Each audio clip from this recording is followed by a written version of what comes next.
For the first time ever, I am thrilled to say we have an official sponsor for the Dirt Talk podcast, and that's Ariat. I've worn Ariat boots on every job site I've visited over the years, traveling in them across 5 continents. More importantly, I have yet to find a single project where working folks, unlike me, are not wearing Ariat boots and workwear in every condition imaginable. And there's really good reason for that, and that's because it's phenomenal stuff. And the more I've learned about Ariat and the company, the more I've loved their brand. So with this, Ariat is offering any Dirt Talk listener 10% off their next Ariat order at ariat.com/dirttalk. That's 10% off boots, jeans, and workwear at ariat.com/dirttalk or at the link in this episode's description. With that, let's get to the show. Still have the shop there. Yes. Okay. Yeah. Yeah. So it's the shop, and then you do fabrication at the same spot too, Yes. right? It's all the same. Separate buildings, but yeah. Yeah. Okay. And how far is the new building from there? It's half a mile. Oh, wow. Yeah. It was an old call center. So a woman started a business as a Microsoft support call center there. The town actually took a bond out to build the building for her, to lease it back to her.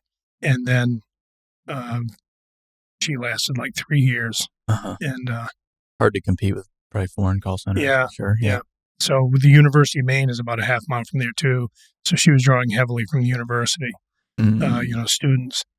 But it just didn't work out. And I guess she lost her contract with Microsoft and then moved out of the building. So that was 20-something years ago. The building was built, almost 25 years ago now. And they paid like $10 million to buy the property and to build the building. Yeah.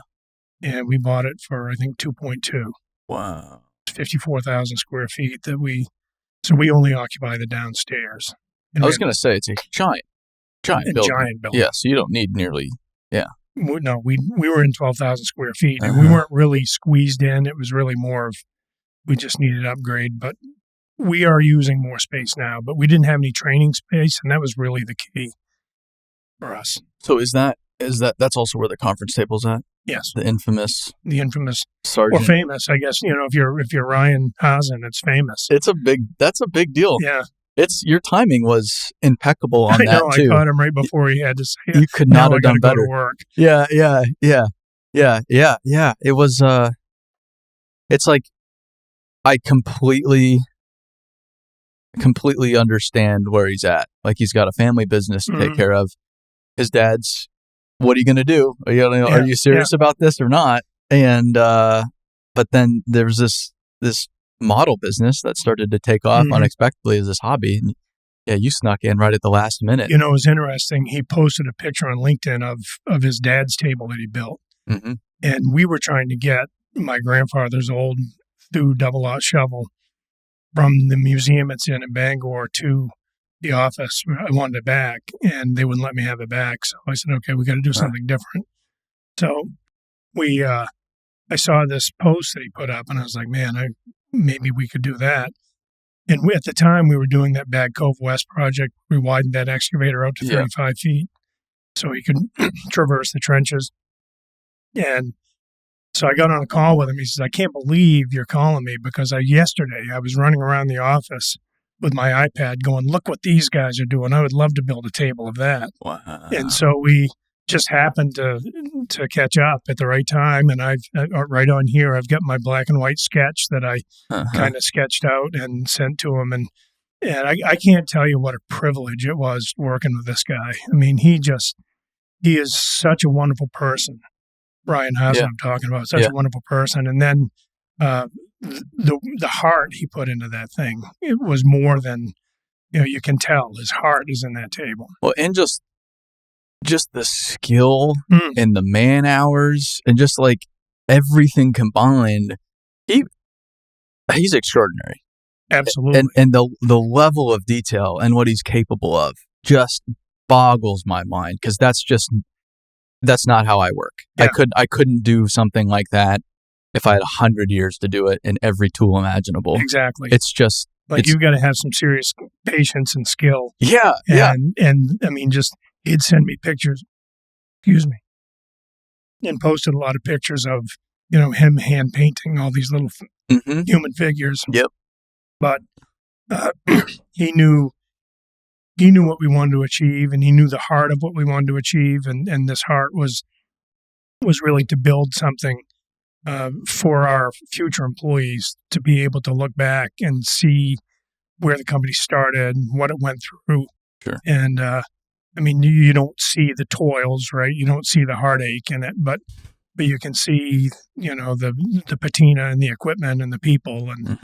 And one really interesting thing that really touched me was at that Bag Cove West project where we had that big widened excavator. It's literally right beside the bay, like 30 feet from the bay.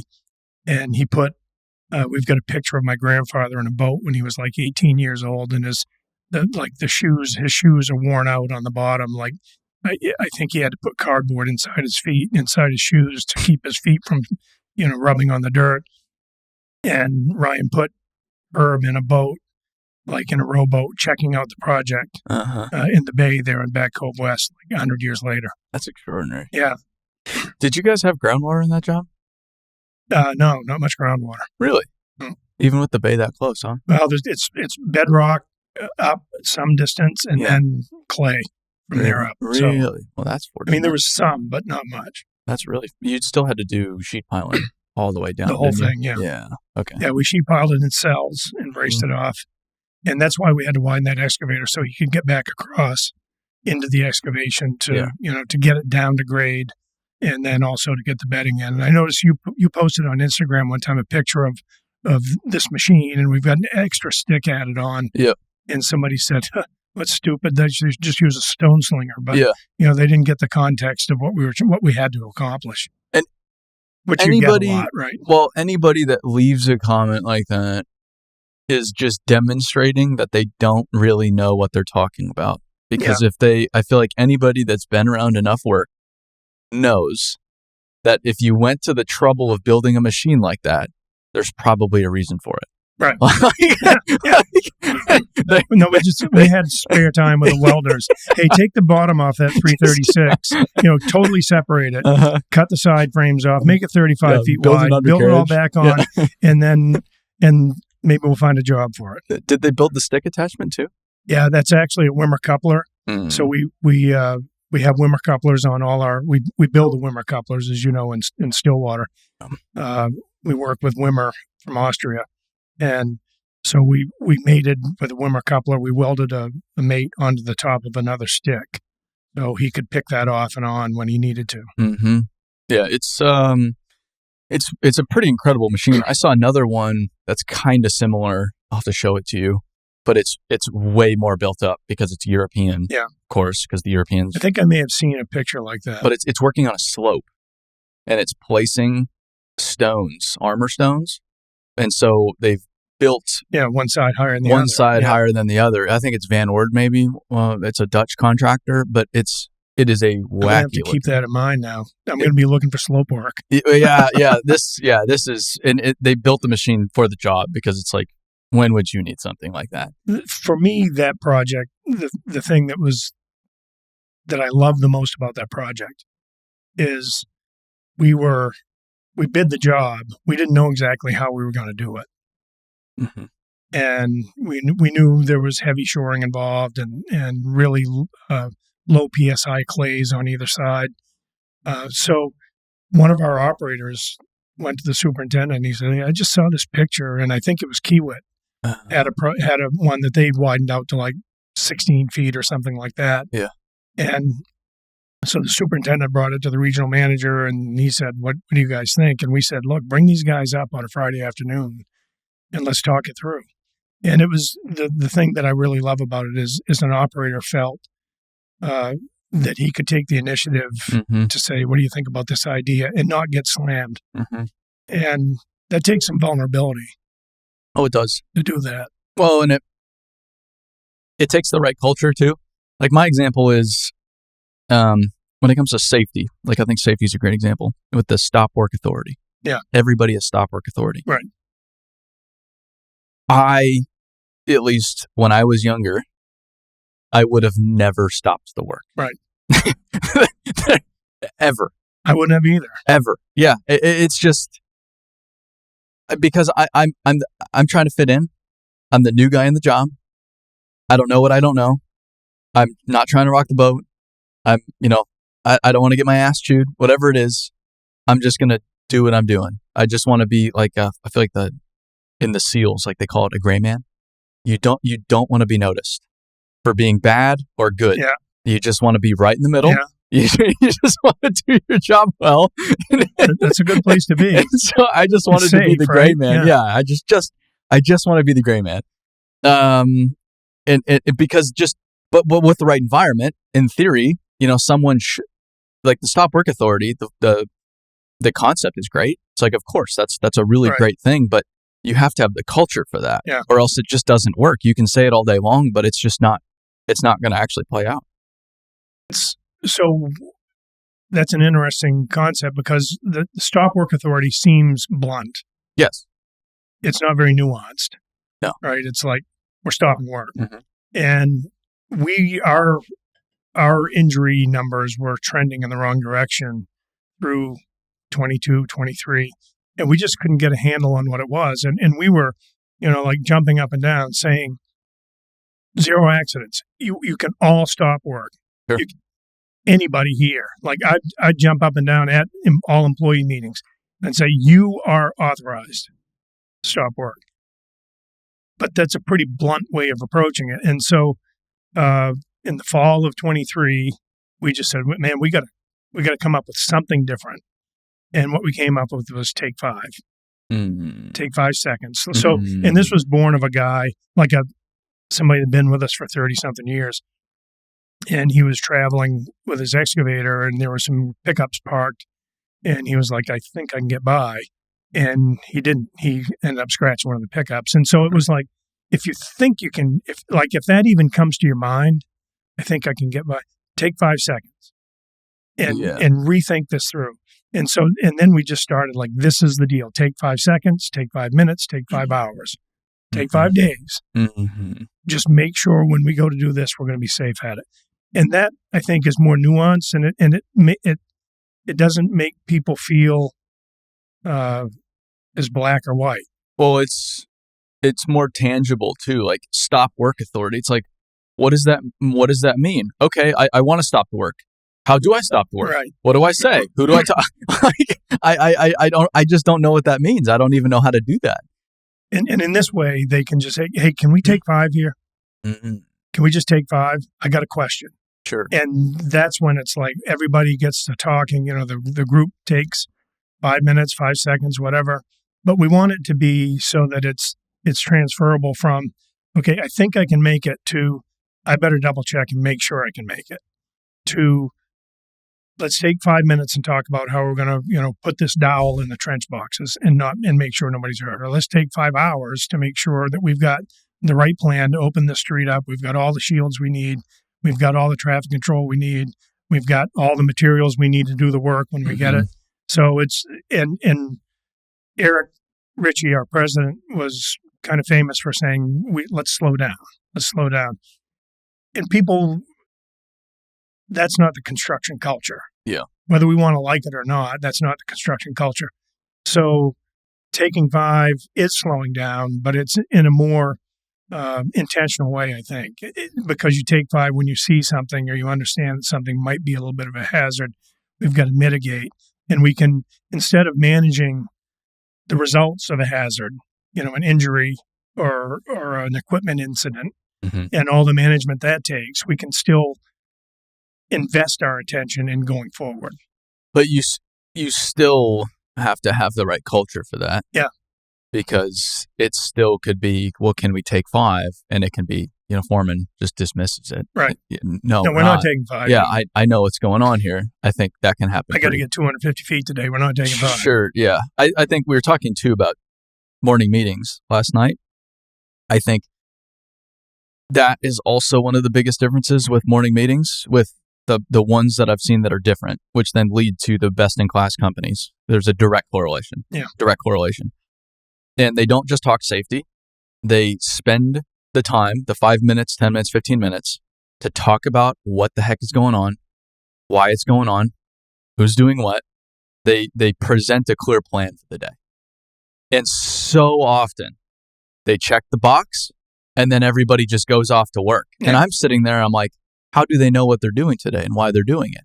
And I'm just like, well, they must know. They were here yesterday. They've been on this job for a while, but that's such a silly assumption in the grand scheme of things. Well, because things change, especially if you're in the streets and the pipe world. Yeah. The underground utility world, things change faster than you can dig, almost. And you use the word spending time, and my friend Alex Judd, who I think you've met, right? I've only met him briefly. Yeah. Jason spent a lot of time. Yeah, super guy, and he used to send out an email every Wednesday, Worth It Wednesday, he called it, and one of them was stop paying attention and start investing attention,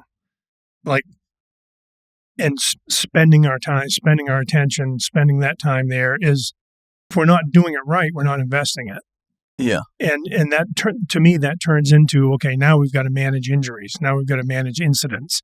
And that takes all our time. Mm-hmm. That's where we're spending time versus investing time and planning and getting it right.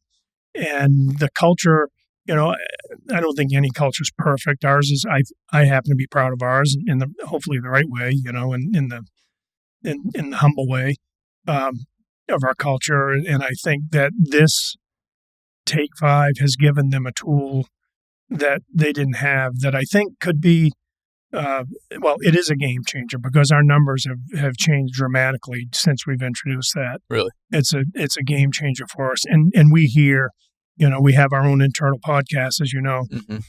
and we have shout outs. So employees can text in a shout out to another employee. And over the year, we've heard, so-and-so took 5 and we avoided this. So-and-so took 5. And it's becoming a part of the language as much as F you, Sure. I think it's really becoming part of the language that is a really important part of culture, right? It is that repetitive language that means something to people and isn't just you're drinking the Kool-Aid. Yeah. I think that's one of the most valuable things I've learned as a leader too. The language is, you can use language as a tool, yeah, which a lot of people don't do, which really frustrates me because it's a great opportunity, a really wonderful tool. And then 2, you have to repeat yourself. Yeah. You have to talk about stuff over and over mm-hmm. and over and in totally different ways. Like saying something once, yeah, and assuming it's good to go is just a really bad assumption. I think it's good to use the same language. Like you've got your core values, I've got my core values, and one of them is doing the right thing, right? And I think it's good to keep, maintain that phrase, but provide it in 1,000 different contexts. Sure, yeah. Like we're doing the right thing here, regardless of personal or financial gain or loss, we're going to do the right thing. And so we can talk about that in a number of different contexts, whether it's we had to go fix something and we didn't bitch about it. We just fixed it because it was the right thing to do. Or, we stopped traffic and there was a person in a wheelchair and we did the right thing and we helped them across the street. Mm-hmm. Those things matter. Or we did the right thing to begin with. The specs called for X and we know that that's not really what they want. So we ran it up the flagpole and for no change order, we can just go ahead and do it the right way. And they agreed with it. So, those various contexts and providing it to me in the same language in 1,000 different contexts is what begins to make it weave into the culture. Well, and providing the examples. Yeah. It's the examples, at least to me, are so much more helpful. Mm-hmm. And so even I was talking with, I think Randy last week, we were talking about, he brought up snakes. And so watch out for snakes. And it's well, that's I'll probably dismiss that. That's kind of dumb. Yeah. Well, I'm not going to see a snake here. This is a job site. We're moving dirt. What's a snake in it? But there was this one time this guy came up to me and he wasn't even the crew leader. He was just one of the operators or whatever, somebody on site. But recognized we were new to the site and just came over after the safety meeting and said, hey, just by the way, we have seen some snakes on this job. We're doing some clearing and grubbing. So they're by the trees. Yeah. And so just watch out over there. That's probably where they'll be. They got to go somewhere, right? So. Yeah. But he just kind of just put context to it mm-hmm. and provided some examples. And then it was oh, this makes way more sense. I'm not going to dismiss this. Cool. I know there's snakes here. I'll be careful. We're good to go. But even just that difference in approach from a safety standpoint. Like you can say, you like all this, you can say slips, trips, and falls all day. Right. Or you can say, hey, I slipped off a machine 3 years ago, 17 years ago, whatever it was, busted my knee. I wasn't walking right for 6 months. So that is why it seems stupid, but you've got to be careful. 3 points of contact, getting on that machine, especially it's winter, it's icy. We have to be diligent. Exactly. And it's like, that's so much more context than 3 points of contact. And everyone's just like, okay, I heard that yesterday and the day before. I'm good. I'm young. I don't need 3 points of contact. I don't have time for that. I'm in a rush. When I was young, I would jump into a 6 or 8 foot trench, just like jump down into it. Yeah. And then one time I rolled my ankles. Like, so maybe that wasn't the smartest thing I ever did, but I'm only 20. So, I can get by with it. I was at work the next day. So nobody was bothered by it except me. Sure. As I limped around the job site. But that having the context is really the key. And, which to me provides the why, because you can tell someone, don't slip or don't step on this. We do a lot of landfill work that has a lot of slippery clay on it, especially sometimes in the morning, when there's dew and it's really slippery. And so, be careful how you walk down the slope. Because I went ass over bandbox the other day, sure. And we don't need to have people injured here. And I just, the context around failures and wins, I think, is really important. We just had our superintendent foreman meetings, the first phase. I think we're going to have 3 of them this year, 3 3-day sessions. And part of what we do is we say, you have to bring a lesson learned from this year and you have to talk about it. And there's, what we're trying to do is open people up that we all make mistakes, but we're also trying to spread those lessons around the company from the foreman and superintendent level. And also at the same time, get them more comfortable talking in groups of people, because a lot of these foremen, you mentioned safety meetings, a lot of these foremen aren't really comfortable. They freeze when they have to get in front of a group, and it's like, okay, I'm going to read this and pass it around and have everybody check it, and there's not going to be any conversation because they just don't feel good about facilitating that conversation. And so we're just trying to get them to be more comfortable in front of other people speaking. So there's a lot of things that go into it, but providing that context around that lesson learned is really important. Well, and even just that public speaking consideration, I think that's one of the most underappreciated skills in this industry, and probably the one skill that will make you more effective. Well, one of the top skills that will make you effective, especially you get promoted to foreman. If you can speak to people clearly, you will be way more effective. Yeah, I've been on jobs, and I had a superintendent, and he's really quiet, like almost to a mumble when he speaks, and he's going up on and doing this right here. And I said, okay, I've been in the business for 35 years, and I know the plans on this job. I kind of know not every detail. I kind of know what's got to be done. But if you said to me to do what you just said to him, I wouldn't have a clue where to go. Like, there's a 15-acre site. I don't know where to go. And so we need to be clearer about that. And that's an intentional thing, to kind of come back from the way you're used to communicating. And it can be, it's a muscle you have to work, as you say. Yeah. Why, when did you start posting on social media? Like 5 years ago, maybe? Yeah, 5-6 years ago. 6 years ago? Yeah, it was a while ago. Yeah, so LinkedIn, I'm on Instagram. I posted like 6 pictures or something like that. Yeah. So I'm still building my wall photo, I guess. Well, but I feel like you were lurking for a while, which is what a lot of people do. On Instagram? Yeah. LinkedIn I didn't, but Instagram I just kind of watched. Yeah. You're just watching on there. But LinkedIn, I'm an old man, so I don't fit in that context. Sure. No, I really don't. I mean, it's all younger folks on there mostly, and I don't fit in that context very well. And it's almost like I'm trying to force my way onto a like a kid's flag football team. Yeah, sure. I'm one of those movies where you got some guy like the stepbrother that's coming in. But just don't go to TikTok. No, trust me, I'm not going to TikTok. Even weirder for you. No, but LinkedIn is kind of where my residence is, I guess, and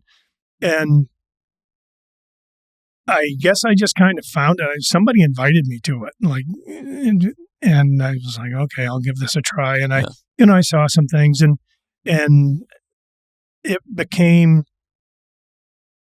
I mean, a lot of people celebrate wins on there, which is great, and I celebrate some wins too. The place that I felt the most comfortable, like the conversations that I feel the most comfortable in, are ones where we have to talk about our workforce. Yeah. And then also a place that I guess I've taken this as my mantle, is there are so many people in the construction industry, the earthwork industry, that have not been through a downturn. They've been in business 10, 15 years now, and they started maybe during the recession or at the end of the recession, and they don't know what it looks like. And I mean, I talked about our history from 1975 to 2025 to our internal leadership team not too long ago, because a lot of them don't know that history.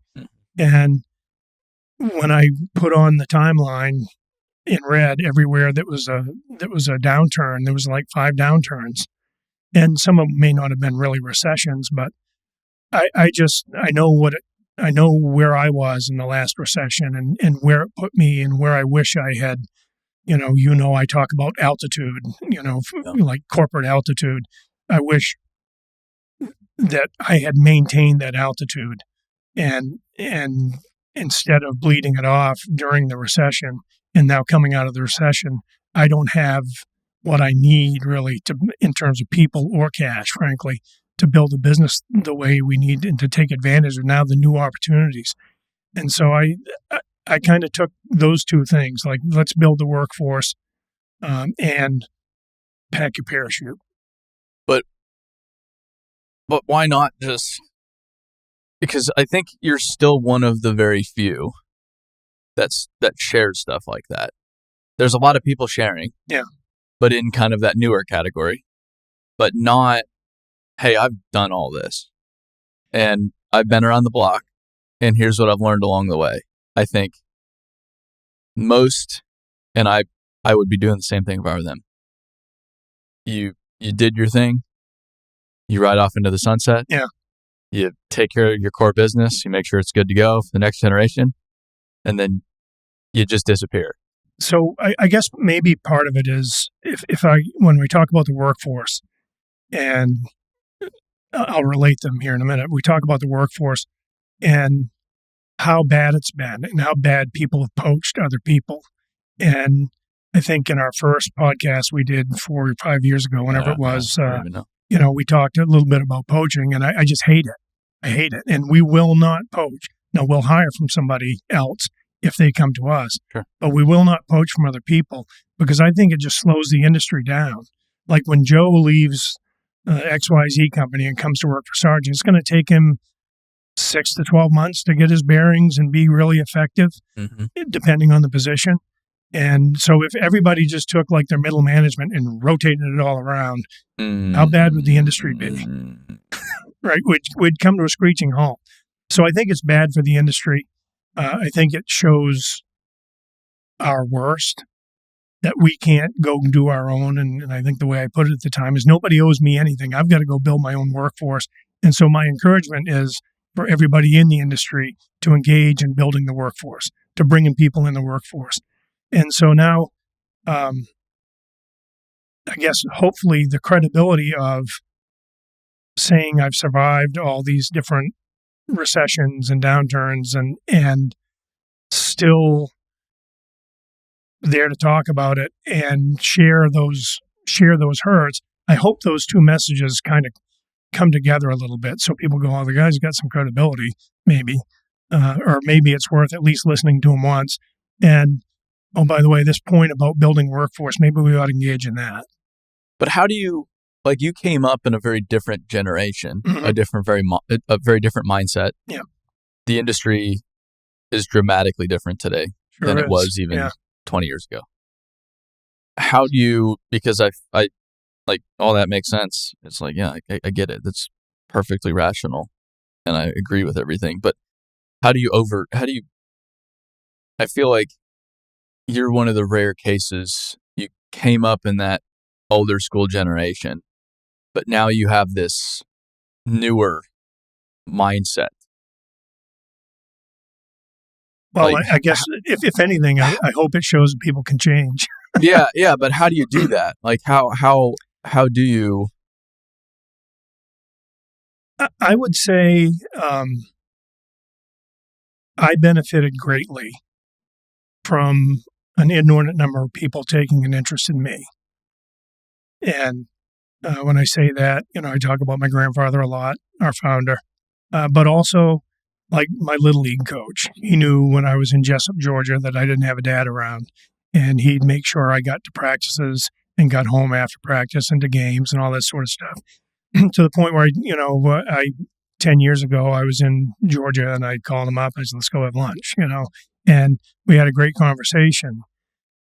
And I think that's just the way that guy operated. Like, I don't think he remembered me. Sure. But the difference he made in me was really something. And, now I go on to superintendents that I work for that really took an interest in developing me in ways that, my dad did not. It just, for me, it's kind of paying it forward, I guess, in a way.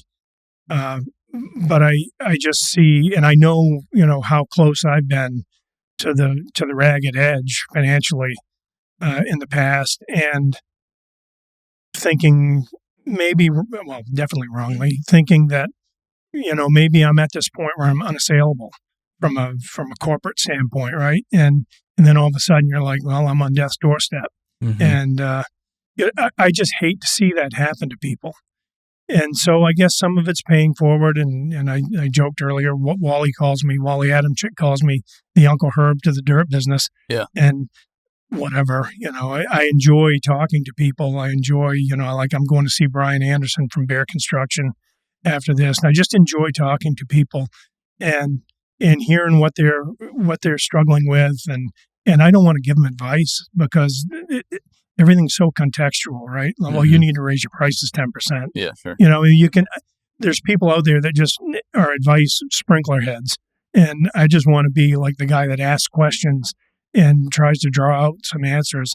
And I enjoy that, I guess. It helps my heart probably to do things like that.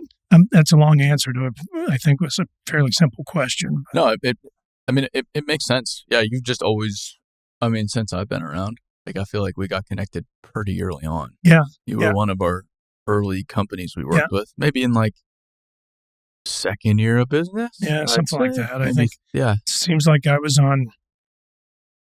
in Jupiter with my wife, and you and Dan and I got on a call. And, and I think you asked, where did you hear about us? And I said LinkedIn. And you go, there's another one for LinkedIn. And, and I know you and Keaton Turner talked about the power of LinkedIn, and I think it's been a good thing for us. Maybe I overdo it some, I don't know, but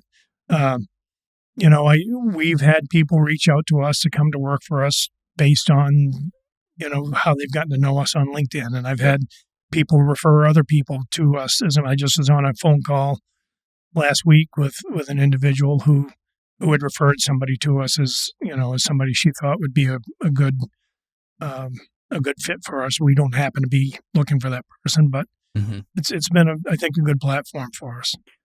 It's been, I tell people if I chose one, it's LinkedIn. Yeah. That's the one I'd be disappointed. Yeah, I don't know if I know how to use it right yet or not. Well, I think you do. I think, like you said, a lot of people, it's all very congratulatory, all very good news, this and that. And I understand that. But at the same time, a lot of it's kind of nonsense, or it's just not reality. It's like any other social platform.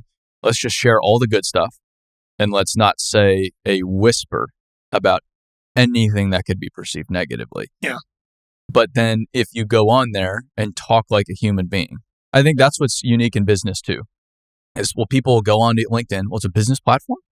So I need to if I'm going to talk about my family, I know this is a business platform, and then I'm going to say something about my family. It's like, just talk about your family. Yeah. Like, why, or even in business communication, it's just like people start to write in this and communicate, even speak in this really weird way. Yeah.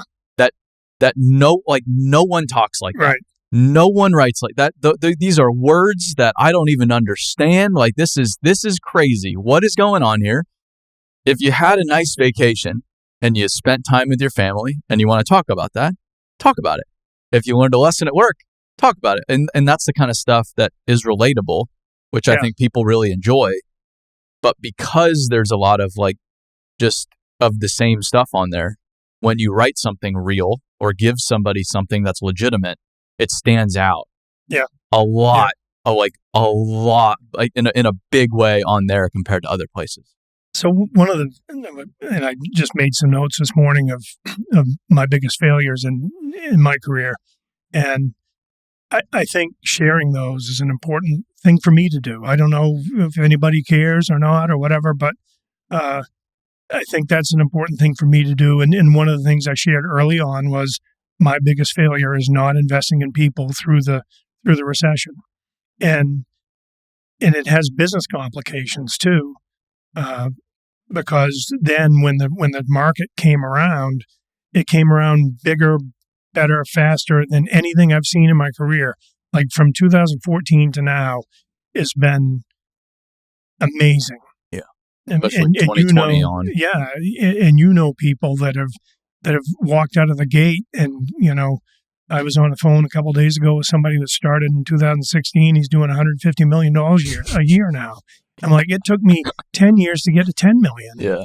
But I live in an economic cul-de-sac called Maine, where the money goes to turn around and leave. Mm-hmm. But sharing that, the reason I share that particular one about not having the people is, if you're a football team, you step away from the draft for a year, probably can still be a decent team the next year. Step away for 2 years, you're going to be maybe an 8-8 team. Or 8-9 team now, I guess 17 game season now. But you step away for 4 or 5 years and you're really going to suck. And that's what we did. We didn't invest in people. We didn't have the freedom to invest in people. We didn't have the financial freedom to invest in people because I had bought my grandfather's company about 3 years before the recession, took on a lot of debt. And so I had to be really careful about that. I was literally like, how are we going to keep the plane in the air for the next year? Not 20 years from now. And wanting to be able to, when 2014-15 hit, it was like, holy shit, I've made a big mistake. I've made a big mistake. And it still shows. If you look at our demographics and our roster, we've got a gap. It stands out. And, we're working to backfill that. We've got a lot of younger people. In 2012, 10% of our people were under 25, 35% of our people were under 40, and now 25% of our people are under 25, and 56% of our people are under 40. Wow. So we've really flipped that, and that's in a growing workforce. This is the field workforce, by the way. That's in a workforce that was about 325 then, and now about 525. So we've really grown that. It's not like we just got rid of the old guys. That's a little bit of a weakness for us now because we don't have a ton of experience, but I think give us 5 years. So the whole point to me is that weakness, that mistake that I made in my career, I don't want people to replicate that because it's not good for the industry. Like if we all replicate it the way I did back then, it's terrible for the industry. But if we do the opposite, if everybody in the industry goes and continues to develop, then we'll be a much better industry going forward when the next upcycle comes. Well, and I think the industry's labor problems over the past 5 to 10 years are partially because of what happened 2008, 2009, 2010. Because, just the numbers are very well known, how many people left the industry and never came back. Right. Because of the wild growth and unsustainable practices before led to then these massive layoffs that then these people, they need to go elsewhere. They found jobs elsewhere, and then they're nowhere to be found. And now we didn't have any massive layoffs, but we allowed attrition to happen. I mean, industry-wide. Yeah, right. Yeah, but yeah. The one thing that I am proud of, again, is we've got, I think, we're in a situation, a financial situation now where we can think 20 years ahead and not keeping the plane in the air the next mile. And so when that next downturn comes, I believe we're going to be in a better position to be able to continue to develop and continue to bring people. So when the next upcycle comes, we're ready for that. And I just want the industry, I want that for the industry. I want the industry to serve society the right way, and when we don't have the right people in the right places, things cost more. And that puts a wrinkle in what we do for society. We don't build as many projects. We don't get as many bridges rebuilt or as many miles of road built or whatever when our costs begin to swell. Yeah. And so it's really kind of a thing. There's no question we serve society, right? We're here to do it. We don't draw it up, but we build what society needs, and we need to own our part in that. I talk a lot about that, but I feel like when you said earlier how like your workforce is your responsibility, I've always felt that way, and I think every employer should, because you don't have a contract with any employee. Right. All free will. They can leave at any time. And so me as an employer, I better be every week, every day selling why my business is in their best interest to be at. Because if not, they're going to go. But I love that, because I feel like a lot of people are defeated from a workforce standpoint. Well, it's just out of my hands. And they think that their job is to build stuff. It's like, no, you're not. Your job is not to build stuff. You don't build anything. Right. Your job is to build a workforce that builds stuff. Right. And that's the way we look at it. The whole job is workforce and is people. And this, I struggle too sometimes. And I get why business owners can go down this path, but there's a lot of times, or even just leaders, that are just so negative about people. And they act like it's such a burden to employ people and to be around. And then, so it's like, so then don't employ people. Like, go be one of those employers. Just go be an employee then. Yeah, it's almost like, to me, it's almost like disrespectful in a way. Like, then why are you doing it? Like, how? Like, I understand the stress, and I understand that because I employ people. But if you go down this negative path, it's so hard to come back from that. Yeah. And that does nobody a disservice. Like, first and foremost, it just poisons you, but then it poisons everybody else below you. And that it just makes, which then poisons that part of the industry, which then doesn't allow that company to build the infrastructure society needs. So then now the community, you could argue, it's not that direct, but it just does everybody a disservice. Yeah, we've got a former employee named Josh McLaughlin that's up in northern Maine, and he worked for us for a few years and then left and started his own business up there, and he's doing really well. I'm super proud of this guy. And we stay connected, and he invited us up to talk to what's called the Southern Heuristic Development Corporation. So it's like a chamber of commerce, to talk about how we approach workforce. And as our Pete Pirazzo and I went up and talked, and we talked about some of the things we're doing, like we're bringing kids in from high school, and Pete will say, okay, you're going to have $50 to buy groceries for breakfast and lunch for this week. So make your budget. We're going to literally go to the grocery store. We're going to come back, and for this week, we're all going to get together. We're going to make breakfast and lunch together, and it's going to cost you $50. And so we were talking about some of these things, and there was an employer in the room, and he said, why does business have to do that? Mm-hmm. He says, it pisses me off that we're in the position that we have to do that. Parents ought to be doing that. Yeah. And I said, you know what? You can be mad if you want. You can be pissed off as much as you want. But the raw material we get is not going to change just because you want it to change. Right. It's like it's coming out the way it's coming out. Now, hopefully society can turn and we can get better attention and better, but I don't know if we can count on that. So you can either change your mindset around your employees and bring them in and meet them where they are and develop them, or you can be out of business in 5 years, and that's your choice. Mm-hmm. I guess another choice is let somebody else develop them and then hire them away. Yeah, but that I don't think works long term. I don't think it does. I don't, yeah. Because they get to him and they go, wow, I didn't realize I had it better. Exactly. And we've had a lot of people, not a lot of people, we've had a number of people leave, go to work for competition and come back in 6 months and go, wow, I'm back. And part of the reason for that is, I would say they're in our company with Eric Ritchie, our president, Tosh, our CFO, and Doug Morrison and Justin Porter, our VPs of the two regions, New England and Mid-Atlantic, and their teams. We sit and stew about how to bring more value to our people. I mean, it's like there's probably not a day that goes by where somebody doesn't have some idea. Now, whether it percolates all the way to the surface or not is kind of beside the point. But there's thinking about how to be better for our people. Yeah. And when people leave, they go, wow, this isn't what I thought. This guy, this competitor, they allow their guys to wear shorts at work and they only work till 4:00 every day. And, there's all these kind of cultural perks. And we had some cultural detractors too, at some points in time.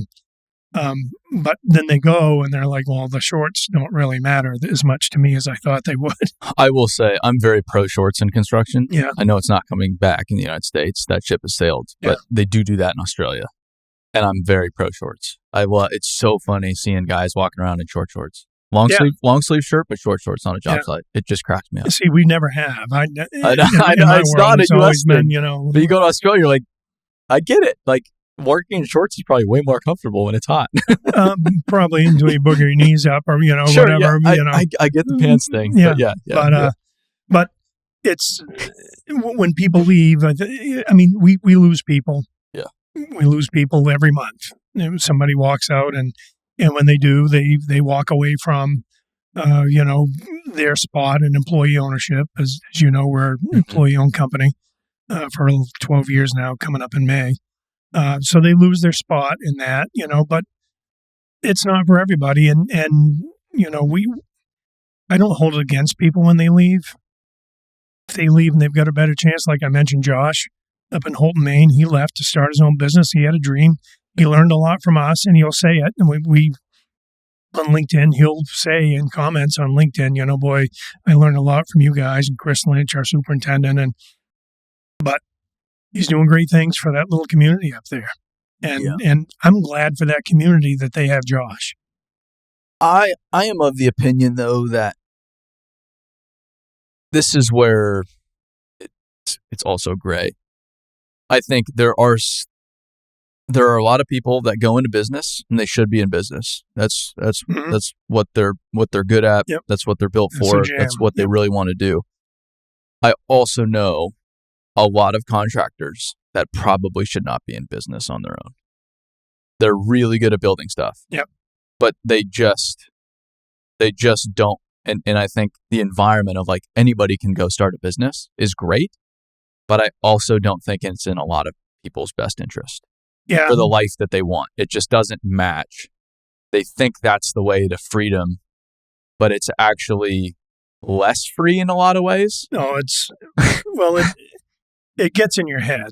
And we were talking about it last night at dinner. I call it contractor's boredom syndrome. Mm-hmm. We get into business and we go, oh, hey, the banker's calling me now, right? I must be somebody now. Yeah. The banker's calling me and wanting to do business with me. And all of a sudden and this was me in, when I was 30 years old. I was like, oh, wow, I got a banker calling me. And I can remember this banker. I went out to lunch with him and he says, so Herb, what business are you in?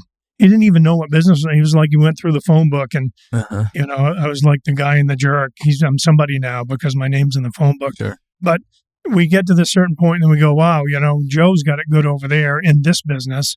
So I think I'll get into that business. And then we go into that business. And this was me. I did that in Ready Mix. And, and I just kept not making money in Ready Mix. Yeah. But I kept betting on it. It was like doubling down on a 16 against the dealer's 20. It was like, I can win this. And I just kept, buying another. Well, it's a volume problem. I need to buy another plant. So another plant goes up for auction. Never stop to think about why this plant's going up for auction. Yeah. So I'll augment that plant's capacity with a half a dozen new front discharge mixers, and turns out we don't get any more volume. And after 10 years, I'm done with this business. So we get, and I think there's an arrogance to it, frankly. And I don't consider myself an arrogant person, but I think there's an arrogance to it that if they do it, I can do it. And we all have different skill sets, and I'm learning, late in life to stay in my lane. The more I stay in my lane, the better things go. I would also say I think people are just lied to as well into thinking that like they only cite the benefits because they only see the benefits because not enough people are talking about the reality or showing the reality, which is hard to show sometimes because even like we talked a little bit about it last night, just the weight of not knowing if you're going to make payroll. Yeah. It sucks. Mm-hmm. It is one of the worst feelings that I've felt. But you can't talk about it during. No. Because and you have to have, you can't mope around either. No. Right? Yeah. I coached the Little League team and the catcher was the best athlete on the team and everybody knew it. But if somebody in the field made an error, he'd start throwing his mitt down and his mask down and his shoulders would slump. And I had to talk to him like, when you do this, every single person looks at you and goes, there's no way we can win. Yeah. So you can't, you have to keep a posture of winning, even though internally, it's a tough thing because it can show, even though internally, and that's not lying to people, I don't think. No. It's leading people. But I think it's hard to go to, like for me, it would have been hard to go to Kevin Gordon in 1997 and go, guess what? I can't pay you this week. Sure. Yeah. Or I'm really struggling paying you this week. Yeah. And it wouldn't be just Kevin. It would be Kevin and everybody else. But, there's a gravity to that few people know. But I feel like every business owner knows it. Yeah. Everybody, because I'll talk to people about it one-on-one. They'll be like, been there. Yeah. I know exact. But at the moment, you don't see that anywhere. You're not, because people can't talk about it. Right. And then after the fact, I don't want to go back to that. Or I have the shame of being that irresponsible business owner that almost didn't make payroll, care for my people, whatever it was, or I don't want to admit I don't know what I'm doing, whatever the motivation is. And then you're sitting around, you're like, am I the only one that can't figure this out? Like, I feel like an idiot. Yeah. But then you talk to everybody one-on-one, they're like, yeah, been there, man. Yeah, we weren't there. We were. And it's like, come on. and maybe that's, when I post, when I talk, and I'm with Ben Holmgren and a couple peer groups, and for me, it's just like, if I can help people avoid that, that's what I want, know. I've watched competitors, especially around Bangor, Maine, where I'm from, and it's a bad market there. It's just not a good market at all. But we see people come up and like immediately they go buy the Yukon Denali. Mm-hmm. And they can't just get a pickup truck. They've got to have the Yukon Denali. Yeah. And then exactly what I did. Is it? Yeah. Well, yeah. I bought a nice Ford F-250. Yeah. Well, that's it's a work truck. Yeah. But yeah. The point is, like, that's all the trimmings, whatever. But I guess my point is, we make it look too easy. Like, a guy comes in business, he's in business for a year, and all of a sudden he's tooling around the Yukon Denali, and you go down to the river and he's got a cigarette boat and all this stuff. Is, well, wow, that's easy. I can do that too. And then 3 years later, the guy's out of business because he blew everything. But this to bring back my original point. I I think it's in most people's best interest to go find a Sargent. That great company, growing company, a company that I can make a difference at. Yeah. A company that's going to take care of me, a company that I can take care of, a company that will definitely take care of me through employee ownership. Mm-hmm. I have a piece of this company, and a company that I can go make a difference at within my community, and so on and so forth. And then go home to my family. Yeah. and see my family, see my spouse, raise my kids, have a nice house, drive a nice car, save up money for their college, kids' college, so on and so forth. Like, I think that's a really good life. Yeah. And I feel like that is what most people want. I just want a great life. I want to be comfortable. I want to make sure my family's taken care of. I want to see my family. I want to be a part of their lives, and I want to give them a better chance than I had. Yeah, and spare me the gravity of the payroll problems, yes. And the health insurance increases and the bonding company conversations. You guys do that. Let me just go do the work. And one of the things we've really begun to focus on the last few years is that human side of the business, of our employees, is that, and I don't have them all with me, but, our strategic plan in 2021 outlined the fact that we want people to have really strong lives outside work as well as inside work. And what we hope to do is help them, educate them ways to build margins of safety in all the areas of their lives, like their health, their finances, their relationships, their profession, and so that problems stay problems and don't become crises immediately. Like when you lose a transmission and it's $2,500 to get it fixed, and it's a crisis. That's what I don't want for our people. I want them to have the margin of safety around their lives, in their relationships, with their families, with their wives and family, extended family, the same relationships that they can have at work that underpin ethic and good morals.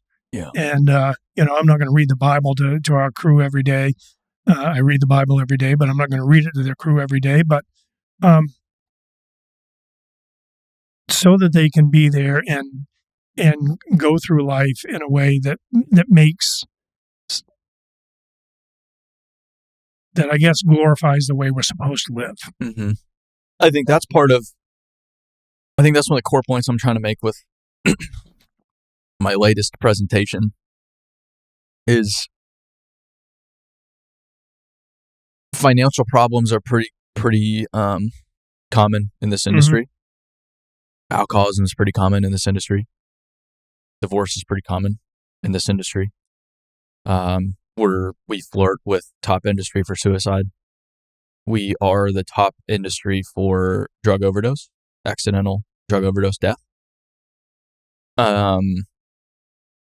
And if you look at all those things, and then you ask people as a parent, would you want your children in an industry like this? If I didn't tell you what it was, I just list off these facts. Yeah.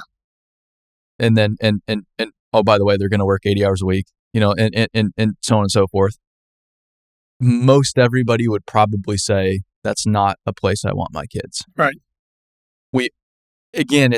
I think a lot of things is all about the good stuff. But it's like, well, hey, there's some serious problems here that are our responsibility. Like, why are people in construction dying more by overdose than any other industry in America? Like, we need to ask that question. And then we need to do some things about that as an industry. Or else, who are we to like, why we need that workforce, but we need to be deserving of that workforce as well. Yeah. And I know it's not, but there's a degree of accountability that has to occur here to actually solve this problem. And I only say that not to preach, but that's what every company that is getting better results from a workforce standpoint is doing. I think it starts with a responsibility, like an accountability. This is our problem. We need to figure out why we have this problem, and we need to do something about it. And if we don't do something about it, we have no right to complain about it. And it's Sargent, it's Hoopaw, it's ESS, it's CW Matthews, it's Vite. You go down the list. That's what they're all there's doing. So many that are doing, and we learn from a lot of those guys. I mean, we communicate a lot with some of those other people because we want to keep getting better at it. And I call it, construction's ADD, alcohol, depression, and divorce. And I personally lived all three of those. And, that's when I think about some of the things that I mentioned. I listed kind of my business failures, but I've got a lot of personal failures too. And when I think about those personal failures, and the things that brought them on, I want to help our folks avoid those. And, even though I owned and ran a business, I wasn't always financially adept and managing my personal finances well. At times when the business finances went poorly, that had a direct impact on me, and that has a direct there's probably not a single thing except maybe too much alcohol that affects marriages like finances. Sure. And so if we can teach our people that there is actually a thing called financial management, because I think so many people are raised in households that have, like, that's not even a phrase for them. I guess we didn't get as much money this week as we needed, so we're not going to do this. If we can educate people around finances, educate people around relationships and what makes for a good relationship and what detracts from a relationship, I think we've made a huge step toward making better people in the community, in their families, and as employees. And isn't that what we want? I mean, if we had to decide what we want good, well-rounded, healthy employees, both at work and at home, or just great employees that fall apart at home, which would we want? Yeah. I think we'd want the well-rounded. We'd give up a little bit at work to get more for them at home. I would do that. We're doing that. But then I think the irony is you're going to get more at work. I think we are. I do understand the realities of production and schedules and weather and summer, in the hours in a day, so on and so forth. But I think that's also the trap the industry finds itself in, is it relies too much on historical data and a historical production rate without asking the question, well, could that production rate change? Could we get a better production rate? Right. And maybe the answer is no. Maybe the production rate is the production rate. And that's true for some things in some scenarios. But I think, and you guys are seeing this, like you said, it's like, well, maybe that production rate is not actually a peak rate if our people can even suggest those things. Like, maybe we could build a machine like this to do the job more effectively. One of the things that convinces me that individuals at the field level can make such a huge difference in production is an experience I had. I was filling in this kind of changing subject here a little bit, but to me, I just want people to hear it, that you can make a difference. Like, you can make a difference in what happens on your crew. And I went to a job as a foreman one time, and our foreman was on vacation. So I showed up, and we had a 988 just loading out sand. And we were being paid we had a fleet of 769 cats, and we were being paid by the truck cubic yard, rather. And so I talked to the operator, Joe, who I mentioned to you earlier. I go sit at his gravesite and have a beer with him every year. And I said, Joe, what are we getting for production? He said, we can't get over 5,000 yards a day. And I said, well, so at the end of the day, I just timed him going through a few cycles. And I was like, how much do you think you can get at the end of the day if all you did was just what you did then? He goes, probably 7,000. I said, you can get 12,000 yards a day if that's all you did. So let's see what we can do. And he and I and the rest of the crew, like the drivers and the dozer operator that was tending the fill, all drove the whole haul road. Within 2 days, we were around 7,000. Another couple of days, we were around 9,000. By the time I left, we were at 11,000 yards a day.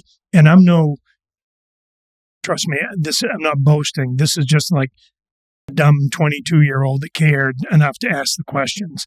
Sure. And if you're a 22-year-old or a 28-year-old or a 40-year-old out there, you can ask the questions and challenge. If you're in a culture that you can do that, that's a culture you can win in, I think, and you can make a big difference. And we could have changed from working 10 hours a day to working 7 hours a day and gotten the production that they were getting before. Mm-hmm. Yeah, there's a core, more hours means more production, but that's not. No. But everybody knows that's not true, but that's how everything operates. I saw, at a certain point in time, I try to keep stuff extremely vague. I saw an operation. The office was saying it needs to happen this way.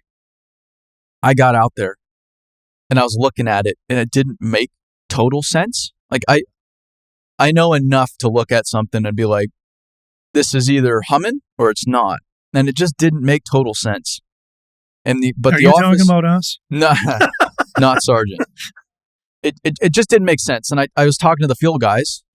I like just talking to people, shooting the shit, and just asking, how they feel about being here, and do they have a family, this and that, and what do they think about the operation, so on and so forth. And I heard from multiple people that they just don't at all agree with how they're doing it, because they think they know, or at least they're confident that another way would be better and would get better production. But the office is saying, we're doing it this way. Yeah. And the office is somewhere very far away. So it was just so fascinating. I see that all the time. And maybe the office knows something that they don't. Maybe. Mm-hmm. But this was a very simple production setting. Yeah. There weren't a lot of constraints. It was pretty black and white in the grand scheme of things. And for me to hear that from multiple people is just interesting. Like, that's, I guess, what you don't want. Yeah. What you do want is they have those conversations. Hey, the office wants this, but we're out here, and this would actually be better. Would get us better production in less hours, which is what we want. We're all on the same page here. Could we try that? And then the office, okay, maybe we can try that. You guys go try that. We'll see how it goes. Well, this was better. Yeah. Okay, let's do more of this. And even if it wasn't, okay, hey, we tried it. It was a great idea, but here's the constraints. Or even if we can't try it, there's the constraints we're actually under. So this is why we can't do that. It's just none of those scenarios were played out. Yeah. It was from the top down. This is how we're doing it. And the people doing it were like, why are we doing it this way? So I think there's, especially now, I think a lot of companies are like we are, like a younger workforce. Maybe I just think that's true and it's not, but I think there's a lot of companies out there that the workforce has rotated younger over the last few years and is going to continue to. I think the ones you interact with, that's true. Yeah. Yeah. Okay. I think also there's a little, arrogance is a little bit too strong of a word, but there's a belief from management levels, I think, that they don't know how to do it. We need to tell them how to do it. And I think that's what you're talking about. And in a culture like that, it's hard for people to come forward with ideas because the culture just doesn't reward that, or does the opposite. It basically slaps you on the knuckles for coming up for initiative. And one of the personal things I can talk about, that we were in a strategic planning setting, and I'll say his name, Doug Morrison, brought up an idea, and I've known Doug for a long time. Doug ran our Mid-Atlantic operation for a while, and he and I have spent untold hours together in a vehicle and shitting on each other, right? And that's what we do in construction. And he came up with an idea, and I said, Morrison, that's the stupidest thing I've ever heard. right? And we've got 12 people in the room. And afterwards, Tasha pulled me aside. She said, I know you've got this thing with Doug that you guys can talk that way and he gets it. But the other 11 people in the room think, no way I'm even going to say a word.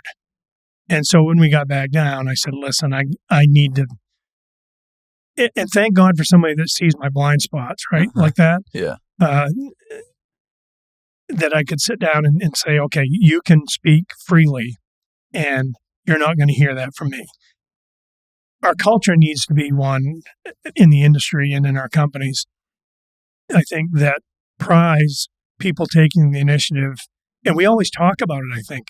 Like we always think, everybody thinks initiative, but then in the culture of our companies, and ours was this way for some period, I think, that there was some micromanagement taking place and that you're not rewarded for being creative. And I even had an argument one time years ago with one of our leaders, and it was like, well, I want creativity from these guys. He's like, no, because then they're going to start doing things. But we need to have the conversations around why it's this way and why it's not. We need to have conversations about why we don't need a zero tail swing excavator on a wind power project. Sure. Yeah. Right. Yeah. Guy wants one. Why? We're in a 1,000-acre site. We don't need a and it costs more and it has less capacity. So let's have that conversation so we learn from it instead of just know stuff. Yeah. Yeah. I think just from an employment standpoint, some people, they've just been screwed so many times by people that they become so jaded and so distrusting that they start treating their company almost like a daycare. And this is a lot of big companies too, just from a risk standpoint. So we need to just policy the hell out of everything. Here's the book. It's 338 pages with all of our policies. It's all right here. If you don't do this, you're fired. I've seen it. I've seen people just fired right on the spot. Next year, that book's going to be 339 pages Yep. because somebody flossed in between two of the policies. Yep. And that's going to happen no matter how many policies you have. Exactly. And we have a big legal department. They need to keep busy, so they're going to make more policies. And then insurance is going to have their policies. And well, this happened over here. We work coast to coast. This happened in this market, but that could happen over here too. Right. So we need to just like the best example for this I have is 100% gloves. Yep. I get it, but which we have a policy of. But I've seen it enforced. I've seen it done the right way, and I've seen it done the complete wrong way.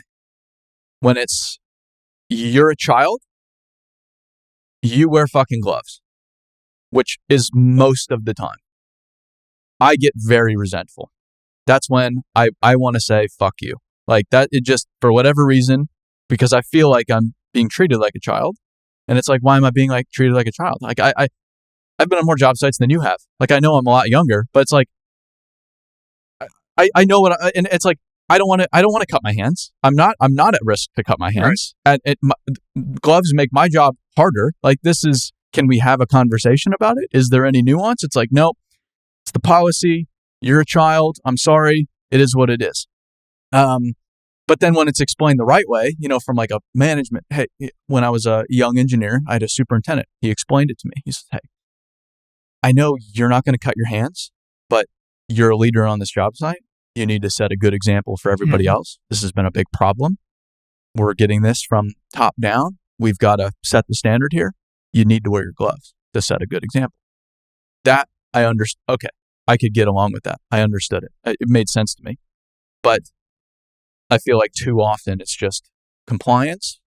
We had too many people over here cut their hands because they're children. So we're just going to make everybody wear gloves. We're going to have no nuance, even if it makes your job harder.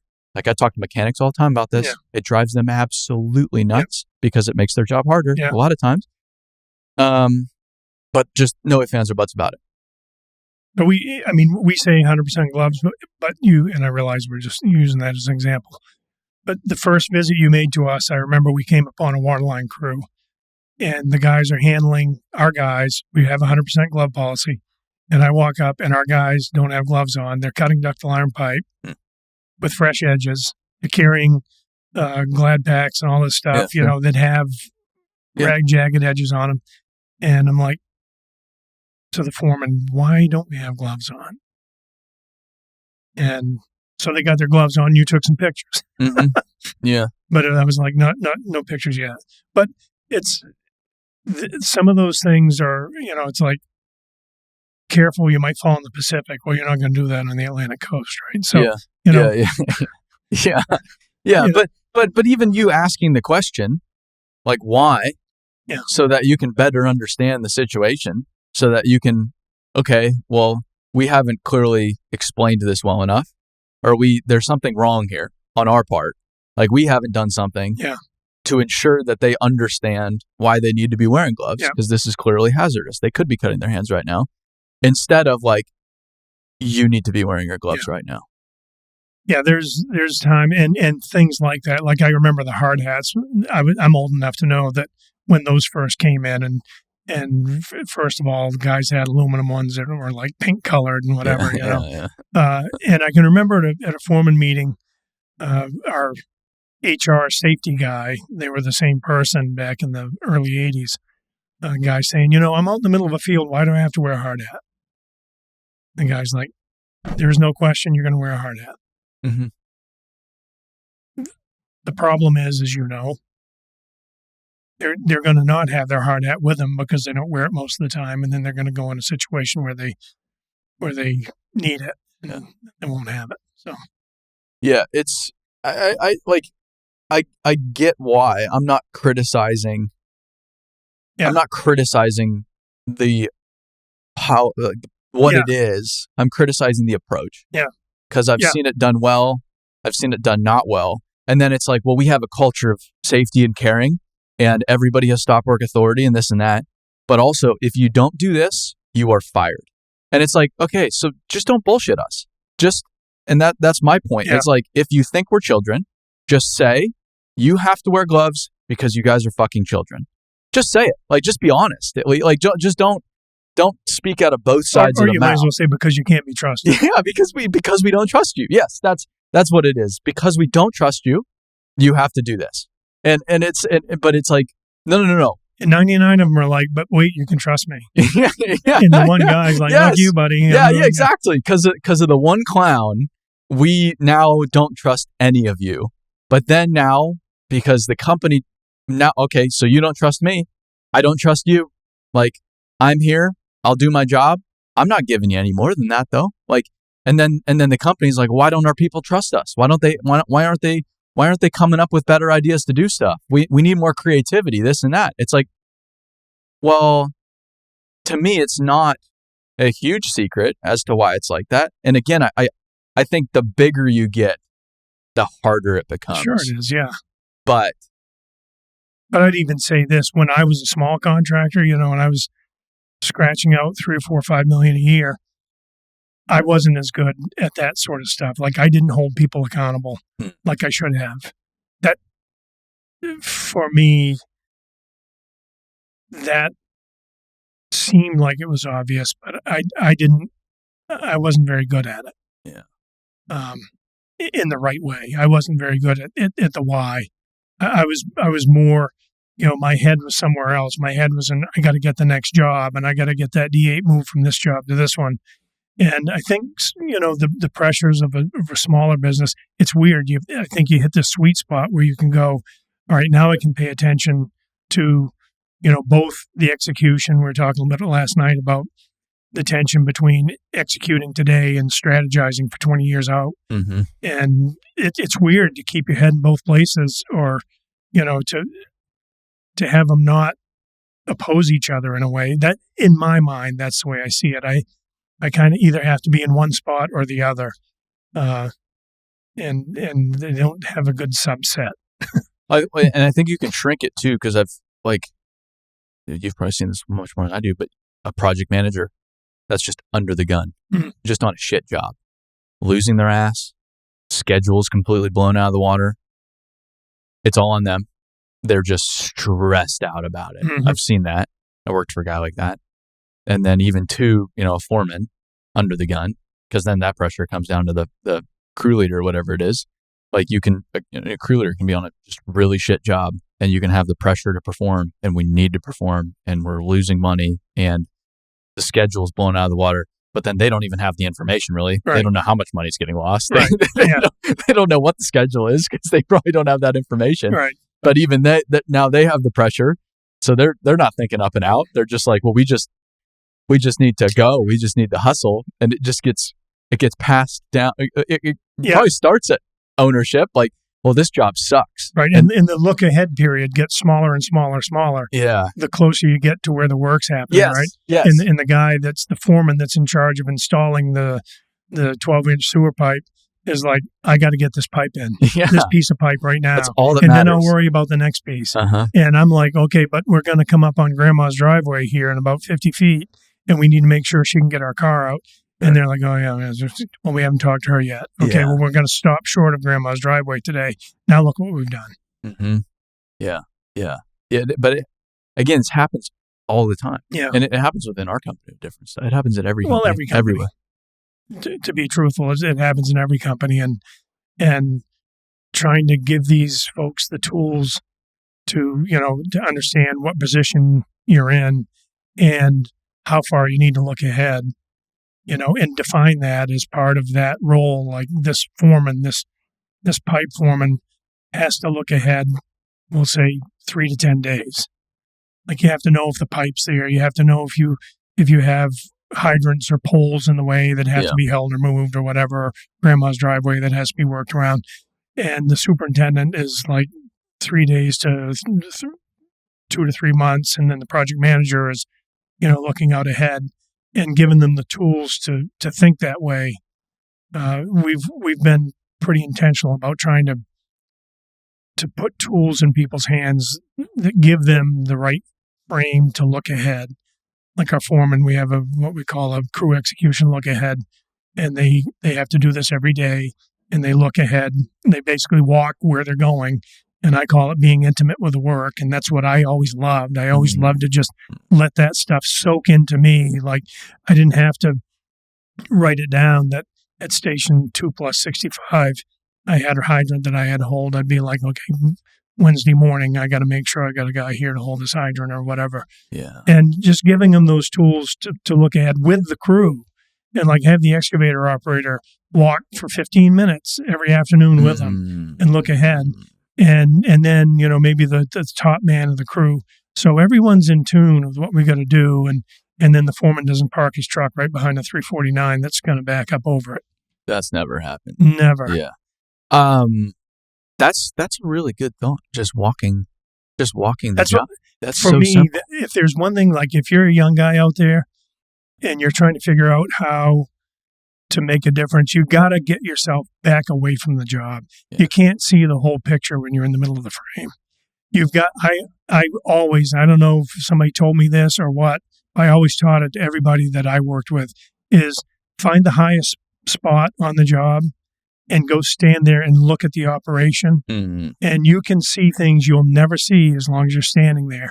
And in order to do that, you have to build trust with the people that are in the crew still there working, right? Sure. And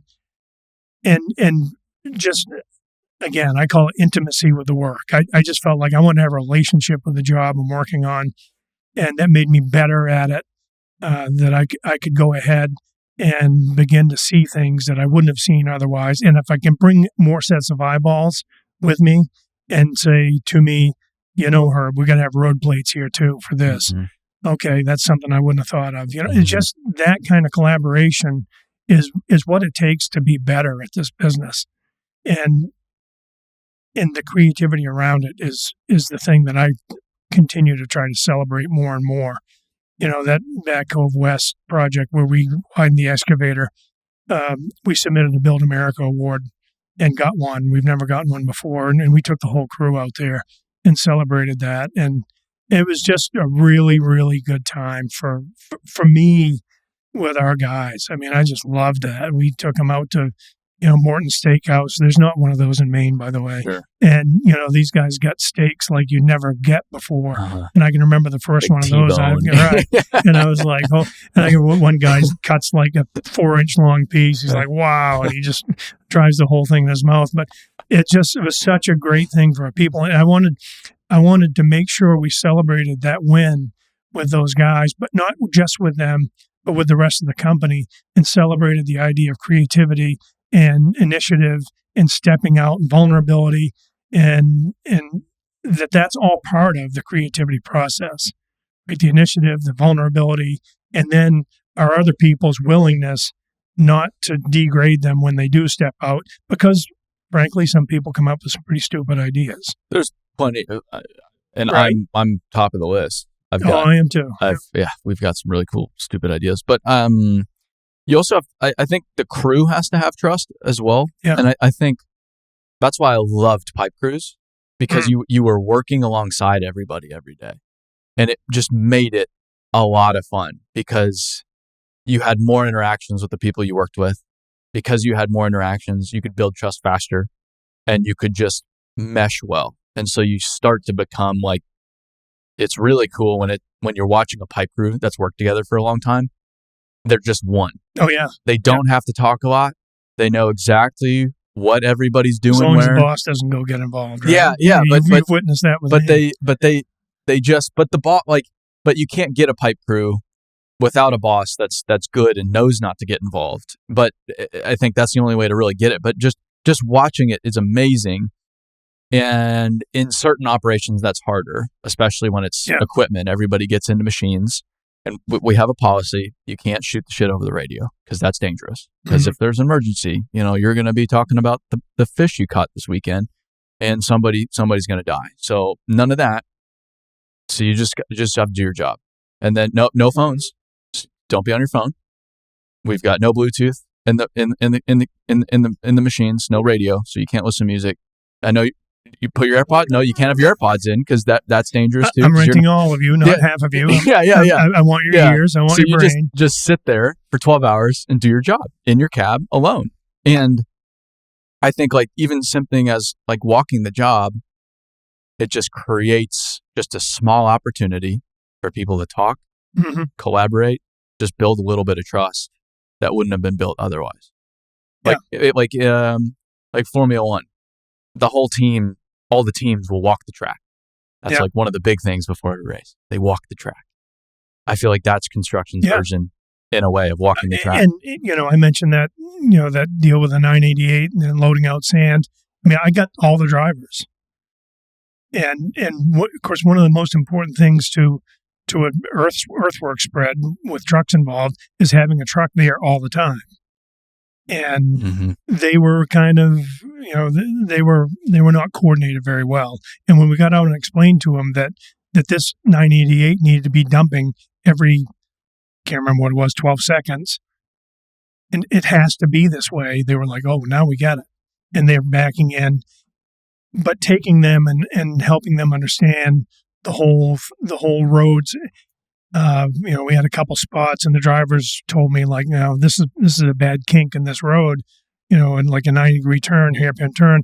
If we could make an angle across here, we could get better time. And so we took the end of that day and we made these things happen. We set all this stuff up. They all had ownership in this win, and they just saw the numbers go up every day, and they were celebrating. I wasn't even celebrating. Yeah. They were celebrating. They're like, let's have a steak cookout, and I was like, I'll get the steak. It's just those kind of things are one of the things that make this business great, when you can get people to take ownership and win like that. The truck driver thing specifically is one that's always confused me a little bit, because it's always so adversarial. Even though every project, almost everyone, is super dependent upon truck drivers. Whether it's pipe, unless you've got conveyors, you've got to do it, right? Yeah. It's most job, even big dirt spreads, you're getting fuel in. Like transport drivers have to get the equipment there, but it's so adversarial a lot of times with truck drivers. Like they're treated like second-rate citizens, and I get it. Like I've seen some really dumb stuff with truck drivers, but I've also seen some really dumb stuff with heavy equipment operators. I've done some dumb stuff. I see dumb stuff driving every day. It's just so odd to me when they're treated like second-rate citizens, when they're the ones that are really controlling the schedule in a lot of ways. Yeah. It's like, wouldn't I be more incentivized to? And I know it's a trucking company. I know it's outside company. I know they're or brokers. Even worse. Everybody is their own company, and it's just like this herding cats. And maybe this is just me being naive, Aaron, but it's like, wouldn't it, if I was running that job, be in my best interest to like get to know the truck drivers? So it's hard for them to have empathy with the whole situation until you explain it to them. And I'll go back, when I was like 21 years old, and we were building a runway up at Loring Air Force Base in Maine. And I had the equivalent of a 395 Cat loading trucks out in one spread. And then in a rock cut, we had a 988 Cat loading out rock. And so I was keeping track of both of them in terms of grade. And this was before GPS. So we were, I was having to pull grade stakes and drive steel pins in the ground in the rock cut and then put a grade stake in. And our dirt cut was only about 4 feet deep. So this 395 equivalent at the time would cover a lot of territory and could get off grade in a hurry. And I'm running back and forth between those two guys. And we had one driver, every single time he came in, he ran over a grade stake. And they're famous for that, right? Yeah. And I put up with it enough. And I finally stopped him. And I said, there's 30 grade stakes in that bundle right there. I want you to drive one, measure 10 feet, drive another one, measure 10 feet, drive another one, and you can't stop until you've got 10 in a row. I'm going to drive the truck. And so I got in the truck, made the trip, and I came back. He had 2 grade stakes in. I ran him over. And he looks up at me like, what the fuck? And I said, no, keep going. And I took another trip, and this time he had 5 stakes in, and I ran him over. And he's like, yeah, dude, come on. And so I did that 3 times, and he finally said, I get it. Right? But it was just, he didn't understand how much work it was. I mean, and it was hot. It was, and I'm running back and forth. All he had to do was drive 10 grade stakes in a row. Uh-huh. But I'm having to put grades on them and measure them off, offsets, and all this business. And it was once he understood, but I probably was a little bit of a dick the way I did it. Yeah. But once he understood, we didn't have any other issues after that. And the other guys saw it too, right? They were like, okay, we're not running over Herb's grade stakes. Sure. Yeah, that's you couldn't do that nowadays, but probably not. Maybe a different approach. If I gave him a trophy, I could. Yeah, sure. Yeah, that's the approach nowadays. That was before the trophy days. But I still think that just general understanding is good, or just involving those that make the project a success. Yeah. I think it gets so adversarial, even with inspectors, engineers, the project owner, and it gets subcontractors. It gets so off track so quickly. And it's just because I'm on the outside, like you were saying, you can just see I'm not in it day to day. I don't have a lot of the context. I have no emotion about what the heck's going on. I'm trying to figure it out. So I'm seeing it at a very outside elementary level. But you can quickly be like, why is everybody trying to beat each other up? What's everybody trying to do here? Right. We're all on the same team. Road. Right? Yes. Build this road for these people. Right. Yeah. We're on the same team here. Why is everybody getting after each other? And maybe the inspector is a complete piece of shit. Maybe. Like any other profession. Possible. The goal is still to build the road. So then I would figure out, what do I need to do to make this guy happy to then get the job done? Yeah. And then hopefully I never have to see this guy again. In that Peter Kiewit book, he would have his guys, he had full-time guys that would get to know the inspectors on certain projects. That's all their job would be, to just get to know the inspector and then inspect the work before the inspector came so that they could fix what the inspector wanted to see so that they would get everything passed. So the question is, and this is a really good subject, I think. An inspector can be a threat. Really, anybody on the crew can be a threat, right? Yeah. And an inspector can be a threat. So if we go with the theory that risk equals threat times vulnerability, what threat level do we want to introduce into that equation? If we've got an inspector, and some of them are just going to be dicks, and I've had a few, but on the other side, like the threat, what's their threat level? Can we manage that threat level in the way we treat them? Uh-huh. And then also, what's our vulnerability level? Are we showing up in a way that puts us at unease with any problems? Like if we stayed out till 1 o'clock drinking all night and then we show up at work, we're not in a really good position to put up with somebody's BS. Yeah.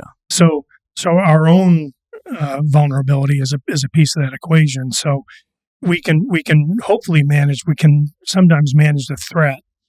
So if we took that equation, risk equals threat times vulnerability, and the threat is an armed intruder and you're asleep in bed. Mm-hmm. So you're very vulnerable. Yeah. The threat's very high. Or it's an 8-year-old knocking on the door to get a cup of sugar and you're fully armed to the teeth with AR assault rifles. Sure. You don't have much vulnerability and there's very low threat. Yeah. So the risk is very low. Uh-huh. If we can look at things that way, not to turn everything into just an equation, but if we can look at things that way, in the way we approach people and the way we approach our work, and we can try to moderate the threat and also improve our vulnerability in terms of how susceptible we are to that threat. I think it's really helpful for us to look at it that way. Yeah, I've learned this with more recently, like just gatekeepers with what I do. I need permission to go out to these construction projects, go to these mining projects. That is, I probably spend more time chasing down permissions than I do visiting projects. It is so cumbersome. And the bigger the project, the bigger the company, the more cooks there are in the kitchen. And I have learned that one person can just completely spike something. It just takes one individual. And I can get upset about it, or I can try to get ahead of it and ensure that one person is happy and they're good to go and they're comfortable, so that then I can do my job. And it may not even be a person necessarily of authority over that. Oftentimes it's right? not. It may be somebody that's the marketing person and they're pissed off that Aaron's showing up unannounced. That would never happen. Yeah, that's never once happened. No. Yeah, and I can have the owner's approval, but that one person gets in and puts the sand in the gears and can shut it down, and I can still go back to the owner and try to like override them. But then sometimes the owner's like, they're picking their battles. Like, this isn't a hill I need to die on right now. I've got other shit to do. And then sometimes going to the owner, even if or then the other, I go to the owner, they put their foot down. They say, hey, this is how it's going to be. Now they're resentful because I went around them. It's oftentimes just a lose-lose. Like, going above people almost never works. No. That's like the absolute last resort in very specific applications. I've only done it recently. Like, that's one rabbit I only pull out of the hat when I absolutely need to. And even when I do, it sometimes doesn't work. But just knowing who's in the picture and knowing how to manage those individuals and not losing, like, it's easy to get caught up in this. It's easy for me to get caught up over here, but like, the job is to make this company look great, make this look great, to get our, get more views over here for the industry, get the company more notoriety. That's the job. That's all I need to focus on. It's like building the road. All we need to do is build the road. There's no better application of that, like, don't go over their head than an inspector on a job. Like, if you go over an inspector's head, be prepared to bleed for the next 90 days. I mean, I've had to do it once because, the situation was so untenable that we were placed in, that I actually went and made a phone call, and I came back and told the inspector, we're going to do what we said we were going to do. And I just made a phone call and you're out of the picture now. Yeah. And it didn't make me feel comfortable, but I had to do it. I mean, sometimes you have to do it. You can't, there's this weird, spectrum between being led around by the nose by an inspector and kicking them in the balls every day. Yeah. Or having them kick you in the balls every day. And it's so there's, you got to find the right place. And the one thing I learned early on, especially, with my last name being on the on the sign at the office was that I'm going to be in this business for a while and they're not going to forget how I treat them. Sure. And I mean, as a 16-year-old, as a laborer in a sewer trench, I can remember our foreman we had a young inspector just out of college, and our foreman was just giving him the business, like just humiliating him on a constant basis. And I finally pulled the foreman aside and said, "You got to stop this. I'm going to work with this guy for the rest of my career." Mm-hmm. And they all deserve respect. Whether we agree with them or not, they deserve respect. Well, and even if you have the authority to override somebody, it's like using that sparingly too is really key, because that is a really fast way to create resentment as well. Sure. To say, like, you have every right to go because your name is on the company, especially when you owned it. Now it's ESOP, employee owned. When you owned it, you're not reporting to anybody. You have the right, in most cases, to say, this is how we're going to do it. Yeah. But playing that card almost always is a terrible idea. Oh, yeah. It's almost always, yeah. It just doesn't work that way. And the conversations around all that sort of thing can be really knobby. Mm-hmm.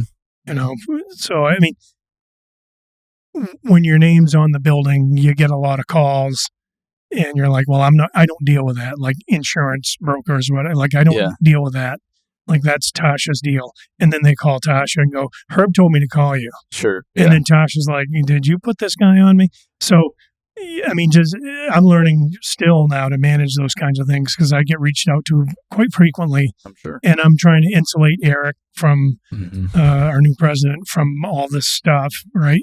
But he also needs to know some of it. But yeah, it's this transition is a interesting thing for me and for them, I'm sure. And trying to do it the right way, and I think we're all aligned the right way. I think we know, but there's still these nuances that come into play. You know, like if we're being approached by a company that says, you know, Sargent, we'd like to buy you. Now, what's my role in this? You know, and we get called quite frequently. Sure. And what's my role in it? And usually, quite often, it's because somebody knows me personally, and they go, you know, what are you going to do? But now I can't stay involved in this for a long time. You know, I have to just like set it up and let it go. And one of the things that I felt like the succession front, you know, I'm still kind of a young guy, 61, coming on 62, but I could see the way he'd taken the company and the way people reacted to his leadership. And I watched the way he approaches the market and the way he approaches people and customers and the way the team works together.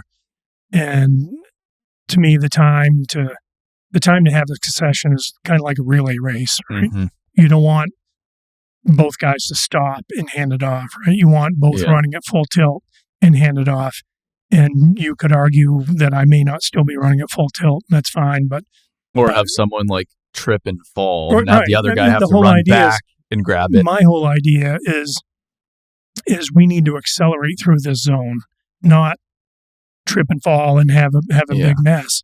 And for that, you know, 2024 is one of our best years ever in almost every way you measure it. And for me, the one I'm proudest of is the safety metrics that Eric led, you know, with our safety team, where they went through a long strategic planning process. And so this succession for me is like, these guys, we've got a management in our company that's better than any management that's ever been in our company. Take me out of the picture. Mm-hmm. Like Eric and Tasha and Doug and Justin and the other VPs, Amanda in our HR department, Carrie, our controller, just, they're so good. Yeah.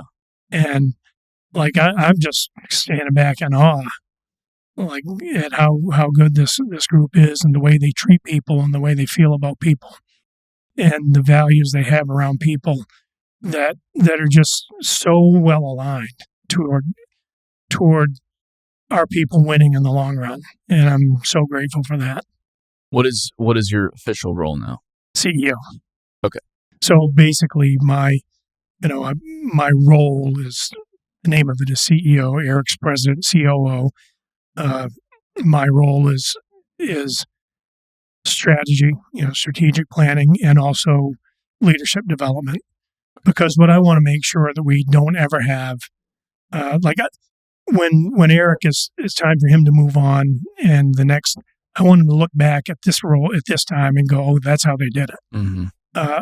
And so I want to make sure that we have a lot of people in place to take the roles that need, because there's a fair amount of Jenga, I guess maybe you call it, or dominoes that move into place in an organization. And it's, as an employee-owned company, we were talking last night about a 22-year-old kid, a 24-year-old kid we have working for us.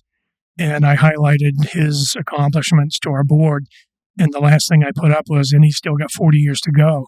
And that hit me like a ton of bricks, like, oh shit, I made a big promise to this guy. Mm-hmm. And the board is going to change, probably rotate 3 or 4 or 5 times in 40 years, right? And the executives in the company are going to change 3 or 4 or 5 times now. And now all of a sudden my role, I can't think about whether the cut's an inch high or an inch low anymore, or whether we got 2,000 yards and we got 2,200.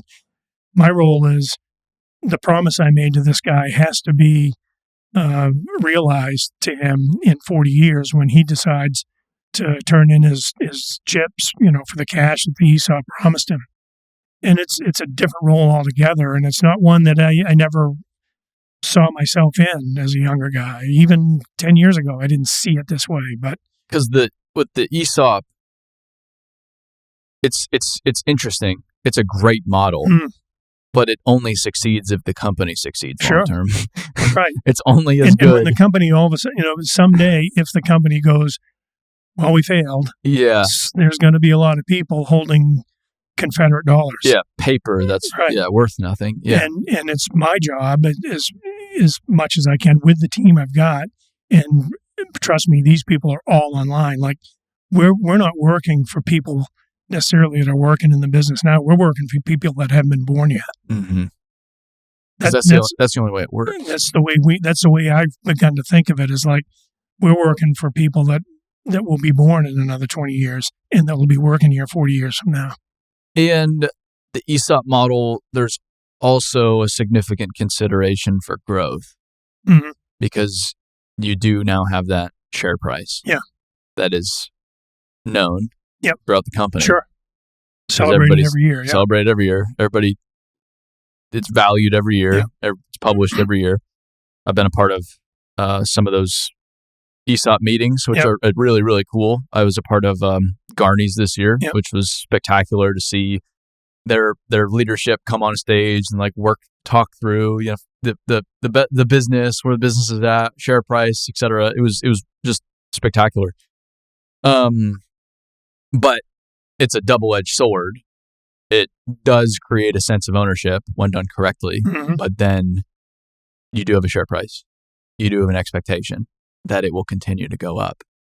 So you don't just have to maintain the business in a sense. You have to grow the business. Yeah. I mean, that's maybe, does it always have to go up? Or if it gets to if it gets to a certain point, and people are like, okay, I'm happy with that. So as we went through strategic planning 3 or 4 years ago, we had some young bulls in the room and they were like, well, we want to be $1 billion company. And I'm scared to death of revenue goals because I think they drive potentially wrong behaviors. And some people have them, and I'm not being judgmental, but I just don't think they fit Sargent. So what we picked eventually was a stock price goal. And we said, okay, if it's a stock price goal, that means everybody's thinking about value. But then more recently, as we revisited, we were less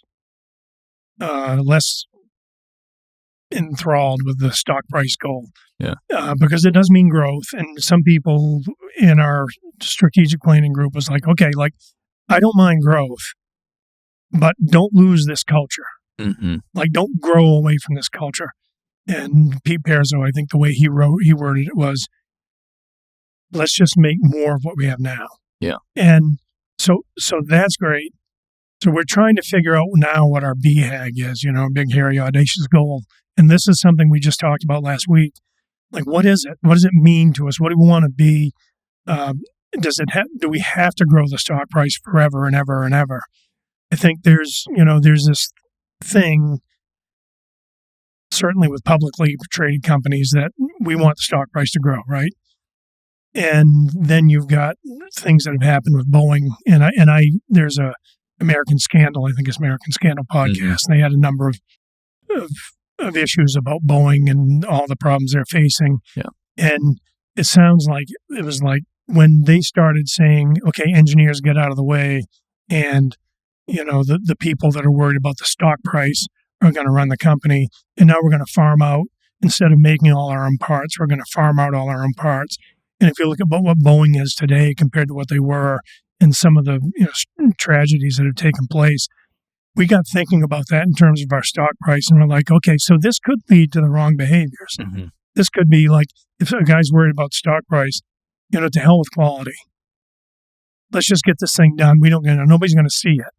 And one of the truths about earthwork is quite often you don't know if it's quality or not underneath you.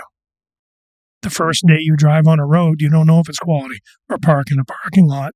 And so we want to make sure we drive the right behaviors. We haven't figured out exactly what that is. We're on a mission right now to do that. But growth, I think, is a good thing as long as we do it the right way. As long as we never get misaligned. Yeah, I think this is where sustainability comes into play. I think sustainability, the word, has been hijacked to mean a certain thing that is oftentimes complete nonsense. But I think sustainability is, can we continue doing what we're doing into the future? Yeah. Yeah. Will we be here? Is this sustainable? Can we continue this? And indefinite growth for the sake of growth is not sustainable in the long term. Right. It just doesn't work that way. And so we talk frequently about, we've grown a lot in the last few years. Is it time for us to pause and level out for a few years and kind of let, it's almost like, you make a spaghetti sauce one day and it's good, but the next 2 or 3 days it's even better because the flavors meld. Is that what we need to do? And, we think we're at about that spot. And we're not 100% sure. The market dictates some things, and sometimes you go, okay, we're done taking work, and then a really good customer calls and says, by the way, I need you here. Sure. And you have to react to that and in a way that respects the relationship over sometimes decades for us. But looking ahead, no matter where you are in your journey, if you've, just filed your LLC papers or you're 50 years in, I think it's really important to figure out where you want to be at the end of this line. Yeah. And somebody posted the other day, you and I were talking last night about, should people, is it even ethical to sell your business? Should you be able to benefit from selling your business after you've owned it all these years and benefited from the ownership? And certainly, I think if you take risks, and you do, when you're in a business, for me, my house was on the line. Like, if it went to hell, the bank was going to take everything. Mm-hmm. So I think you ought to benefit from it. And to the extent you build up some equity, just like it's like if somebody builds up equity in a house, to think that they shouldn't be able to sell it and get that equity back in the future, I think would be wrong. But I think it's really important for people to think about, and I did not do this, frankly. This is one of those lessons that I wish, I think it's important for people to think about what their end game is and how does this go beyond, because they're going to have some people that will have joined them within a year or 2 or 5 of when they retire. And what does that look like for all those people? Yeah. And I would like to see people in our industry start thinking more about the end game when they're in it. And it's hard to think about 5 years out. And I said earlier in the podcast that I'm I'm guilty of not having thought way far ahead, but I didn't have in my opinion, I didn't have the freedom to do so. I was so busy trying to keep the plane flying for the next mile. And if you can get that altitude that allows you to both see the ground and see ahead and understand that if you've got to make some decisions, you've got some time to make them. If you're flying at 1,000 feet and the bank calls your note, you're probably done. Mm-hmm. If you're flying at 30,000 feet, the bank's probably not going to call your note. Sure. If you're at 15,000 feet, the bank calls your note, you've got some time to figure it out. So getting that altitude first gives you freedom to think long term, because I don't think we're great about that in this industry. The altitude thing's interesting. I like it because well, no, it's great. It's interesting because it's not just cash, right? It's everything. Because if you're making tons of money, but you're still having to be on the job every day, and run the job, you're not thinking up and out. Right. There's no consideration as far as where you're going, what's going on.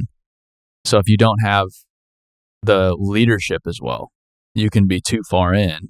And sometimes you do have to get far in. Yeah. Like sometimes you have to drill in. Yeah. But if you're always in, you're not up and out. Well, and people don't have freedom to make decisions and be creative. But it's to me, the altitude is a cash thing. It's like a working capital thing. Do we have a working? Yeah. It's a debt load thing.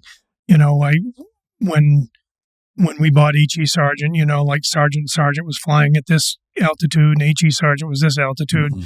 But together we went down here because I took a shit ton of debt. Sure. And so we had to kind of climb out of that. It's relationships. Are your relationships strong with the bonding company, the bank, owners, engineers, people? Is your morale right? Is your culture right? To me, there's a lot of components. And I actually went through and listed all these out. And I went back to 2005 and I kind of charted them all. And I said, okay, and I've got a graph that shows, I guess I showed it at Build It Summit, that shows our own altitude over the last 20 years. And it's like, whoa. Uh-huh. But for me, when we really began to gain altitude, and I can't give it all credit to decisions made around workforce development, because the market's been great. But if we didn't have the workforce development, we wouldn't have been able to take advantage of the market. Mm-hmm. So our altitude has really begun to get much more appreciative and accretive since about 2018. And we took on some different strategies. And, I'm just grateful that we had that team that got together and came up with those strategies and our core values back at that time. That's really, really helped us culturally with the morale, that sort of thing. And it's helped us financially too. Mm-hmm. Yeah, I wouldn't say we're like hitting the treetops anymore. We were for a while, which just, and that's not, I'm still tired. It's not a problem hitting the treetops. My dad used to say, it's no problem dancing on the edge as long as you know where the edge is. Like, if you think you're 10 feet from the edge, but you're on the edge of the cliff, then, let's not wobble around much. Well, in hindsight now, you look back on it, you're like, whoa, that was close. Yeah. And we're starting to get a little bit, which is really nice. Like I've told people, this has been the first January I've been excited about in a few years, which is a little... That's worth celebrating. Well, it's a little depressing because it's like, man, because every like November, December, it was like having to make those tough decisions. Yeah. You're confronting the new year and you're having to so on and so forth, chaos. Yeah. I mean, it must have been like 2.5 years, 3 years, but this January, it's like, I'm finally excited again. And we still have plenty of issues, plenty of stuff to work out. Well, you never will not have them. No, that's the nature of business. That is the biggest lie that people will tell you in business is, if I can just get it on, and when I talk about reach altitude, there's no co-pilot. Mm-hmm.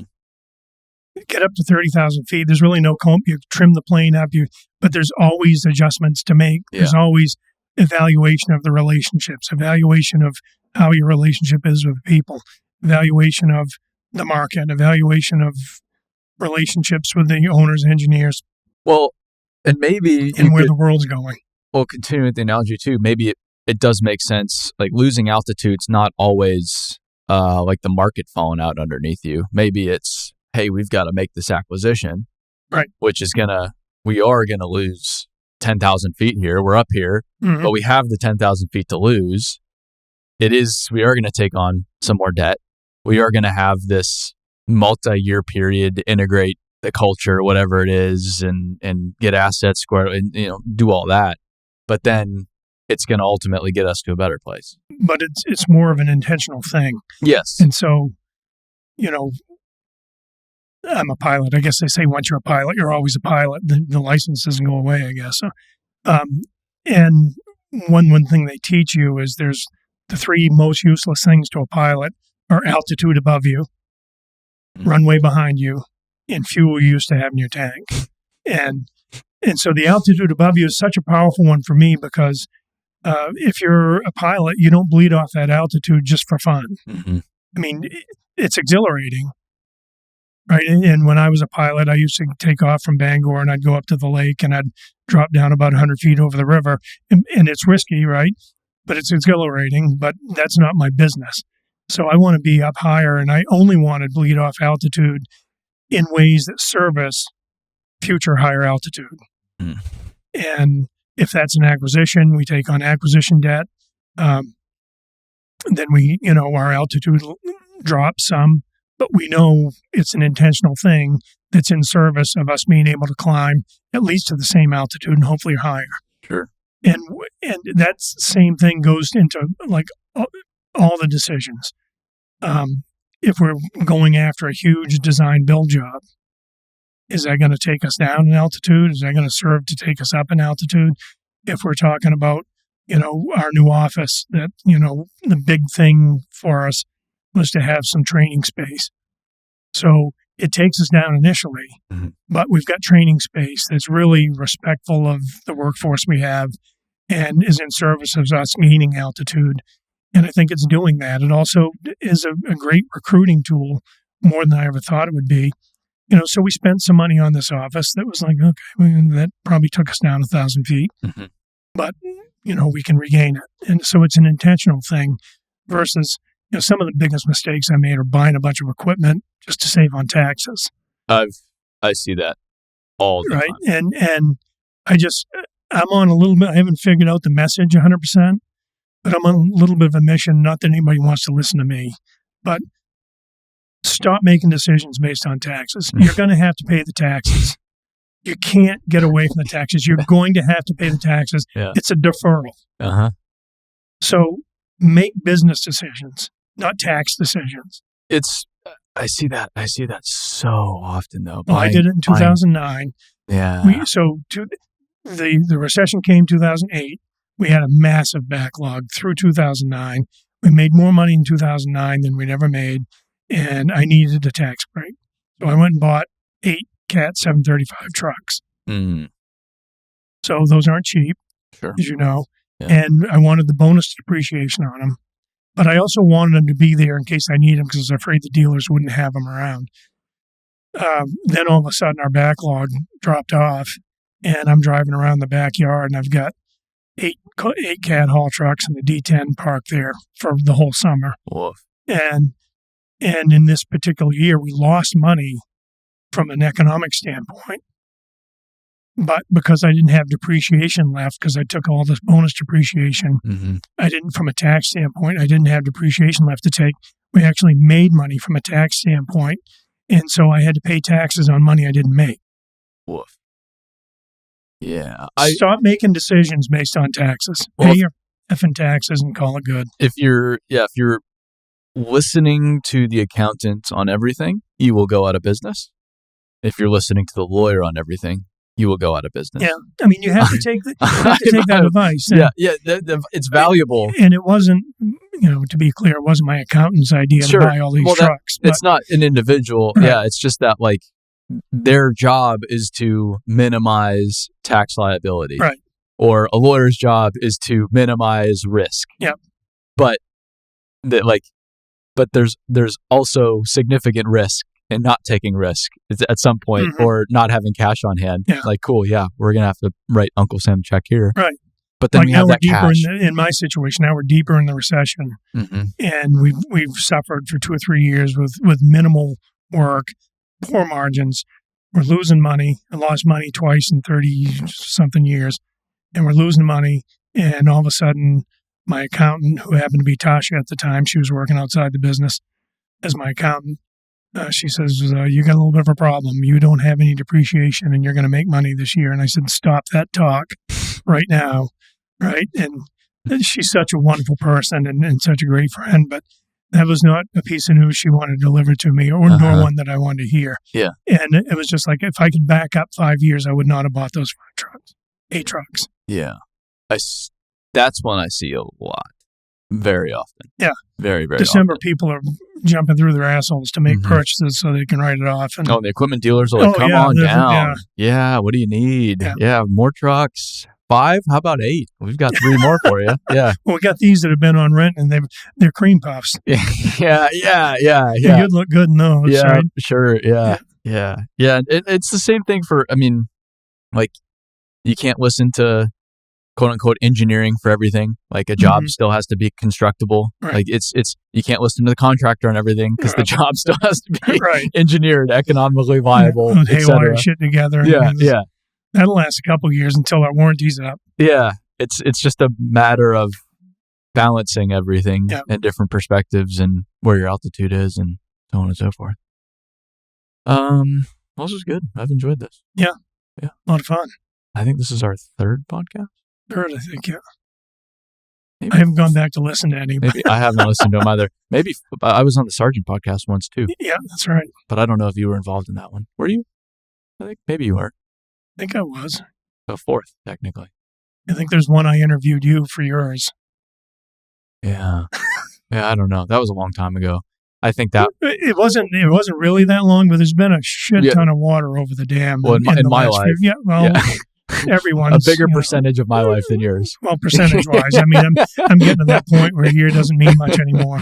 I got yesterday's piled up behind me, and tomorrow's are getting thinner. But the one thing I'm doing right now is writing our 100th anniversary book, which has been quite a project for me, and one it's hard for me to express how much gratitude I have around for the people that came before us.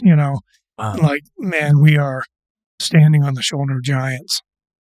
It's really something. But you're writing it? Yeah. That's pretty fun. Yeah. So you have to do all the research and everything and put stuff fortunately together. For me, my dad and I hired a girl to write a book, bio for my grandfather 8 or 9 years ago. And so I've got that to fall back on. So she did a ton of research. Nice. Plus, I have my grandfather's journals that started in the 40s, and I have my dad's journals. So, and then, of course, most everything in our business I kind of have up here for. Sure. So it's hard to write the book and not get a little bit thicker in the more recent years. It's a little denser because I had the granular details to it. Oh, yeah, and there's just more happening because the company's bigger than ever. But I'm trying to balance that. It's like hard to mention people's names because if you mention one, you can't. Sure. And there's, literally probably 10,000 people that have worked for the company over 100 years. And, so you just can't talk about it all. But we have some cool ones I'll have to show you here. Yeah. That, I don't know, maybe you've probably seen them all. But maybe I've collected some that are pretty extraordinary. Yeah, I've heard you read on some of them, so I'll ship a copy to you. Yeah, I'm really grateful, for the people that came along. And when I say I don't mean to be, when I say we're working for people that aren't born yet, there were people ahead of me that were working for me before I was born. Well, 90-something years of business. Yeah, and. I just last Saturday spoke at a guy's funeral. Their family asked me to speak. He'd been with us for 54 years. And, I didn't know him. I didn't work with him directly, but I knew his ethic, and it's like, his name is Roy. You didn't need to know Roy to know about Roy. Mm-hmm. You knew about Roy by the things that preceded Roy. Mm. And those guys, the heroes that we're built on, and we've got our own Roys now. I've got a guy, you've met him, I think, Clayton, has been with us for 54 years. He started working for us when I was in second grade. And so it's such a privilege to be able to, Tasha told me I had to write it, so I had to listen to her, but it's a privilege to be able to write the story and try to get it right and not over herbitize it. Well, whatever. But I feel like it's appropriate for you to write it, which is pretty unique. I don't know any that have been written by one of the guys. Maybe, I'm sure there's one out there. Maybe. I was talking to a guy named David Brown Management, and I don't know him, never met him, but he posts a lot of great stuff on LinkedIn. I think I've seen his stuff. Yeah. Yep. And I told him I was writing this book, and he said, do that, but incorporate lessons in it, because he's doing strategic planning with a 50-year-old company now that the second generation wrote a book and incorporated lessons in it. And now this new leadership team is coming in and they're reading the book and extracting the lessons and trying to apply them to today's world. And so I'm trying to be mindful about that. And some of them are cultural lessons. Some of them are, are ethical lessons. Some of them are business lessons, but trying to work all that in. Yeah. Well, yeah, I'd love a copy. We'll get it. Excellent. About 18 months. Excellent. All right. Well, thanks for coming. Thank you. Always enjoy Nashville. I do want to say one thing. I gave you a sign, and I think it ought to be in here, by the way. But yeah, it's on my desk, though. Yeah, it's Pioneer. Yeah. And the reason I dug it off an old 50s Pioneer jaw crusher, and I said, someday I'm going to meet somebody that embodies this sign. And so I just wanted to, on this podcast, say what you're doing and what you've been doing for years. Forget you and I had a wrinkle or two here, and we're over that, right?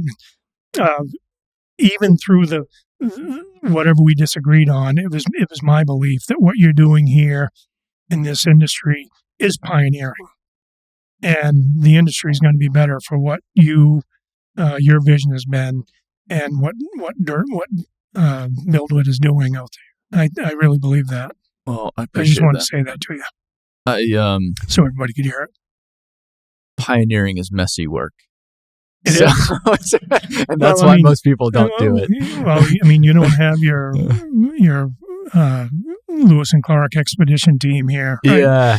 So, but it is messy work, and I've done a little bit of it, not to the level you're doing, but just recognizing that it is hard work, it is different, and you're going to be out on a plank, out on a limb, feeling like you're out on a limb by yourself. And I know you've been there, and sometimes you want to reach back and cut the limb off and just call it good. Yeah.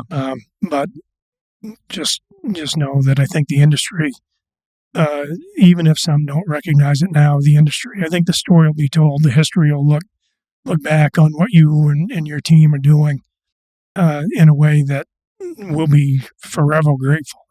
I think society will be forever grateful that the attention was put on the workforce in ways that it never was. Well, I appreciate that. Yeah, it's I journal every day, and I'm extremely grateful to be in the position I am. Yeah, could not be more grateful for it. So, well, it's like you couldn't design it. We're dragging this thing on now, but you couldn't design being where you are. No. You couldn't have 5 years ago said, "Here's what I'm going to be," and I realize a lot of it's been like you're in a haunted house. What's jumping off the wall at me next? Yeah, But yeah, you have to keep going forward. Yeah, you have to keep walking through the doors. Right. You don't know what's going to be behind them, but you have to keep going forward. Yeah. No, I appreciate that. I'm just glad it's a guy that was in his 20s doing it, because a guy in his 50s and 60s would have given up, would have run out of gas a long time ago. So, well, there's a certain degree of ignorance that's required. And that's what I always say, that I wouldn't be where I am now, wherever that is, if I listened to people that said that can't be done. Yeah. There's a certain degree of ignorance, a certain degree of arrogance, a certain degree of circumstance. There's this unique formula that has to take place, a certain degree of stubbornness. Yeah, and it's been pretty cool. But like, well, you can't make sausage without sausage making equipment, right? No. Oh, yeah. So, well, thank you. I appreciate it. Very good. Been fun.